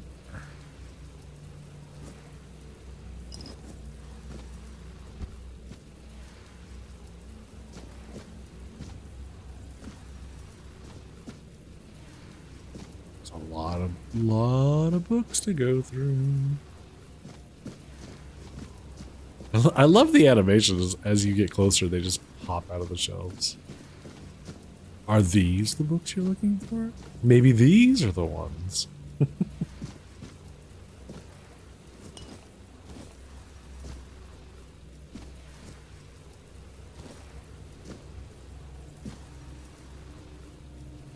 Fairy Tales of the South, Volume 2. The Druid's Bride. In the golden age of the Horns of the South, when ships filled the shores, there lived a talented seamstress. She fell in love with a druid of the Southern Circle. But he was proud and spurned her, saying, "Weave me a shirt from gossamer. Only then will I take you as my bride." Undeterred, she walked into the weirdness that night, found a thread light and strong, and sewed the shirt. When she gave it to him, he demanded, "Now make me gloves of pure weirdness. Only then will I take you as my bride." Fearlessly, she went into the night, found starlit crystals, and using the thread, wove them into gloves. Fine. Meet me at dawn in the great cromlech, and we shall be married. But when she came to wed him, the druids caged her, forcing her to leave the weirdness until her death and beyond. For druids care not for love or devotion, only for power. Oren's note: if the gossamer thread equals ethereal cobweb and the starlight crystals equal the weirdstone, it could make a powerful armor. Needs an additional binding agent, though. Oh. Spell Warden. Ooh.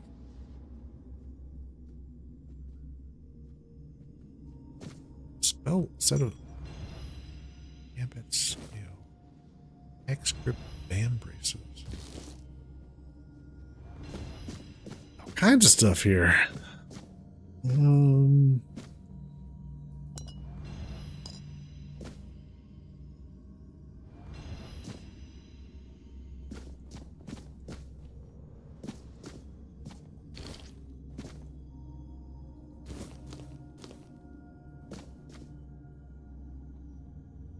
You're a mage in a mage's quarters. There better be good mage stuff here. That's fair. The Black Manifesto, author Slavnir.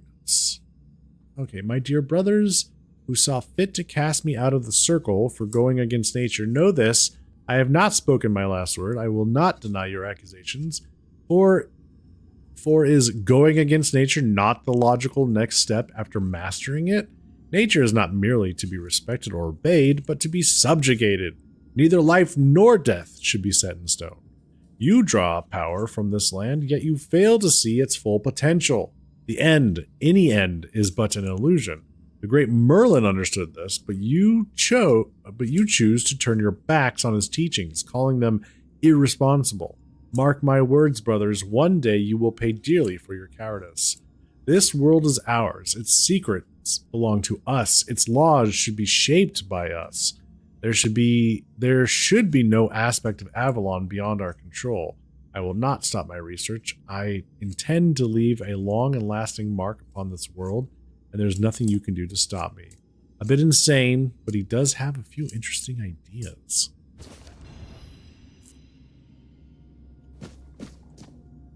Naughty boy. What have you been getting into?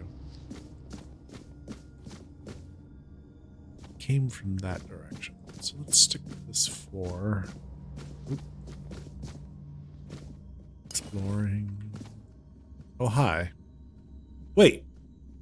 It's that one guy. What the?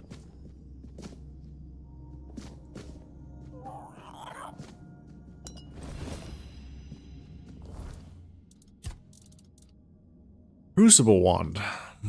Multiplies spell power by 0.5. Spells deal 10% of their mana cost as damage to the user. Transforms after killing 40 enemies with spells? Transforms?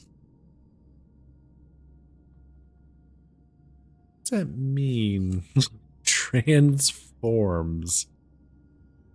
Gotta upgrade it. Yeah, I guess we'll have to check that out. Increases physical damage by 50% of your spell power. That's an armor relic. Flames Embrace. You take 50% less damage from the burn effect status effect. Increases mana regeneration and stamina regeneration by 32% when you're burning. Oh, well then.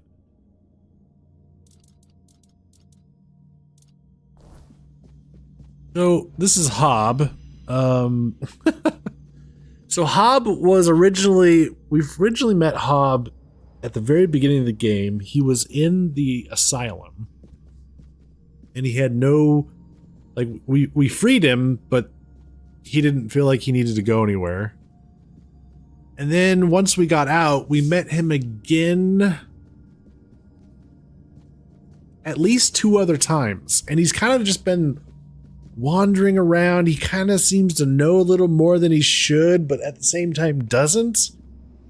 And for a while, I've kind of been suspecting that maybe he's Merlin, but I don't know. I'm not sure what to make of this character. Interesting. Hello. It's a beautiful day, don't you think? What are you doing here? I thought only Arthur could enter this place. Yeah, how did you get in here? I don't know any Arthur. It's just me, Hob. I'm not really sure why I'm here. Del. I only sat down because this chair looked very comfortable. But between you and me, it's not. I preferred the sand on the beach. It was much softer. Hob, we've met before. That's possible. I exist. I often find myself in different places, not knowing how I got there. But most of the time, I'm happy. I enjoy this world and the people in it. To call it a day when we're underground. We keep running into each other in the strangest places. Do you know why? That's the big question, isn't it? If I had an answer, I'd tell you. But truth be told, I don't. It feels like the world has its own plans for me. And maybe for you too. One moment I'm by the sea or in a beautiful garden, and the next I'm here, chatting with you underground. Like I'm being nudged along by something bigger. Some curse, maybe. I've always wondered about that. Curse? Oh, just a thought. Maybe I crossed the wrong person or path a long time ago. And now I'm here, there, and everywhere in between. But you know what? It doesn't bother me. Every place I land has its own charm. I meet people, share a story or two, and move on. Maybe that's what I'm meant to do. Be a wanderer. Does it make you curious why you, of all people? Maybe it's not about me. Maybe it's about the people I meet, the places I see. If I'm part of some bigger story, I don't need to know the ending. I just need to enjoy the chapters. And you, my friend, what chapter are you on? Perhaps we're in the same one for a reason. Hard to call it a day when we're underground. Well, that's true. But even so, every day we get to live in peace is beautiful in its own way. If I were you, I'd take a moment to appreciate it. You know anything about this place? Not much, I'm afraid. But all these books, I'd wager it belonged to some kind of scholar. Someone who spent their life chasing knowledge and ideas. Impressive, isn't it? I might even try to read one before fate decides to whisk me off somewhere else. Knowing my luck, I'll only get halfway through. Farewell. And if fate tosses us together again, I'll have a story or two waiting. Okay. Orange Journal Part 3 of 3. I won't lie, my workshop, hidden deep in the weirdness, serves its purpose brilliantly. Caradoc tells me the knights have tried summoning me more than once, but their calls go unheard. Good. I've had time to reflect on Merlin's methods, and I've come to believe my master made one critical mistake. As difficult as soul-splitting may be, it's still possible. But the summoning, that should have drawn on all fragments of Arthur's soul, not just the aspects we happened to need at the time. When the knights needed Arthur the warrior, we called upon Excalibur. When the Dalriada stirred, we reached for the crown. Why, Merlin? Why did you ever think that was a good idea? What made Arthur who he was the fact that he was whole. We cannot treat his soul like a tavern platter, picking only the cut that suits our appetite. Poor Arthur. If only I thought of this sooner. Perhaps I could have spared him much suffering.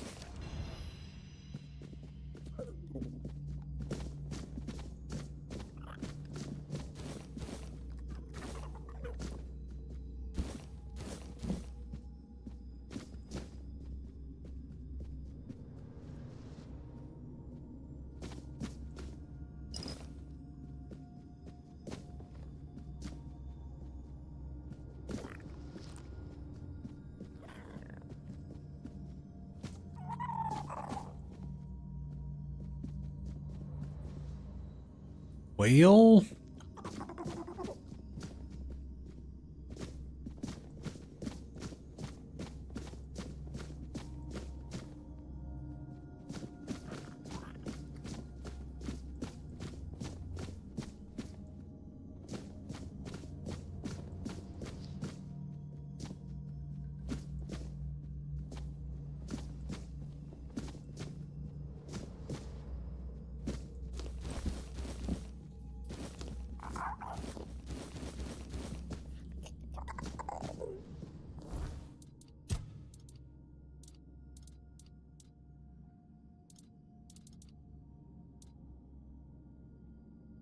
Was that it? Is that all there was to this?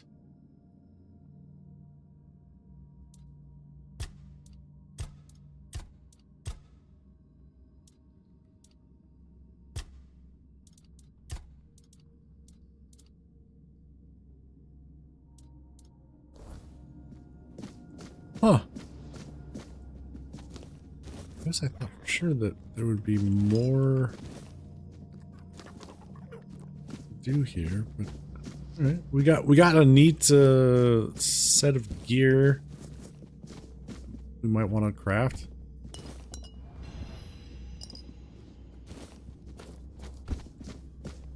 We got some background information on how they summon Arthur, which is cool.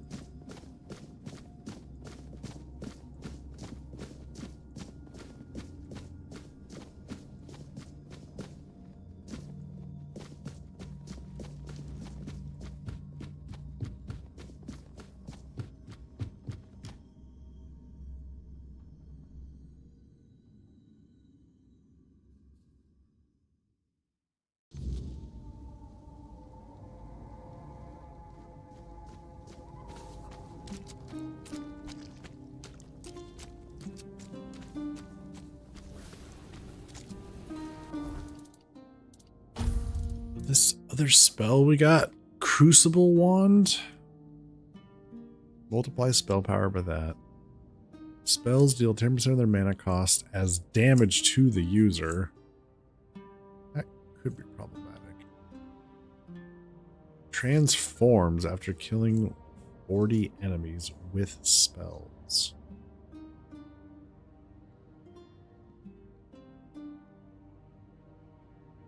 I don't know. The pen, Claire's pen, I think it's stronger though. Just because it has a bigger multiplier. Maybe after upgrading it. Oh.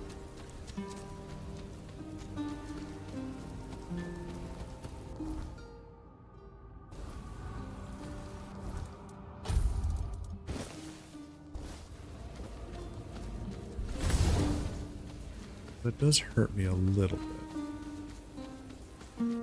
Does killing these count?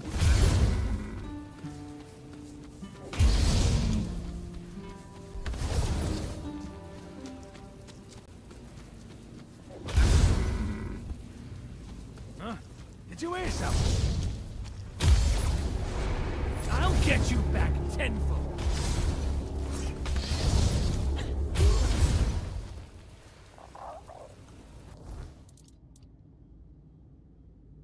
Counts as 5 enemies.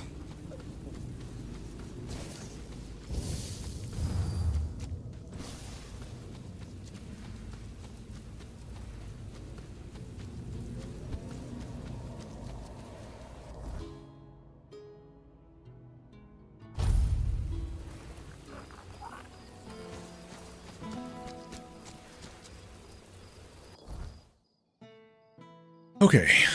Well, that is where we're going to stop for the night. It sounds like most of our main stuff is heading off this direction into the Forlorn Swords.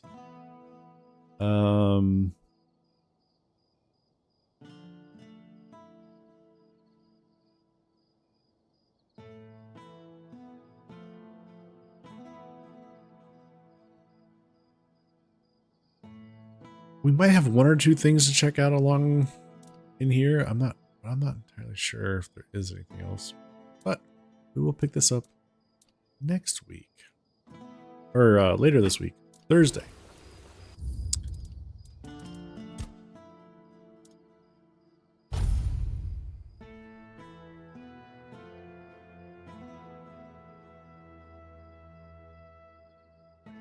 Good night, Duke. Yeah. Thank you all so very much for coming and hanging out. As always, I appreciate it. Yeah, more Tainted Grail on Thursday. Yeah, I'm looking forward. This game's been a pretty good treat. I'm definitely enjoying the story they're telling. It's very interesting. Looking forward to learning more.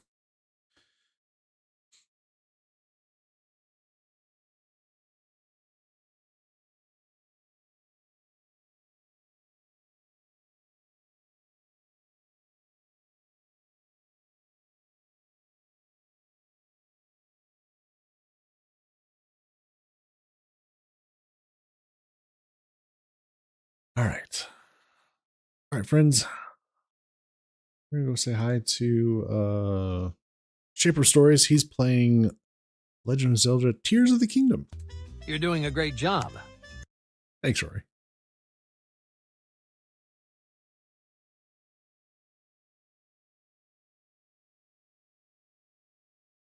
See you fine folks on Thursday. Take care. Have a good night.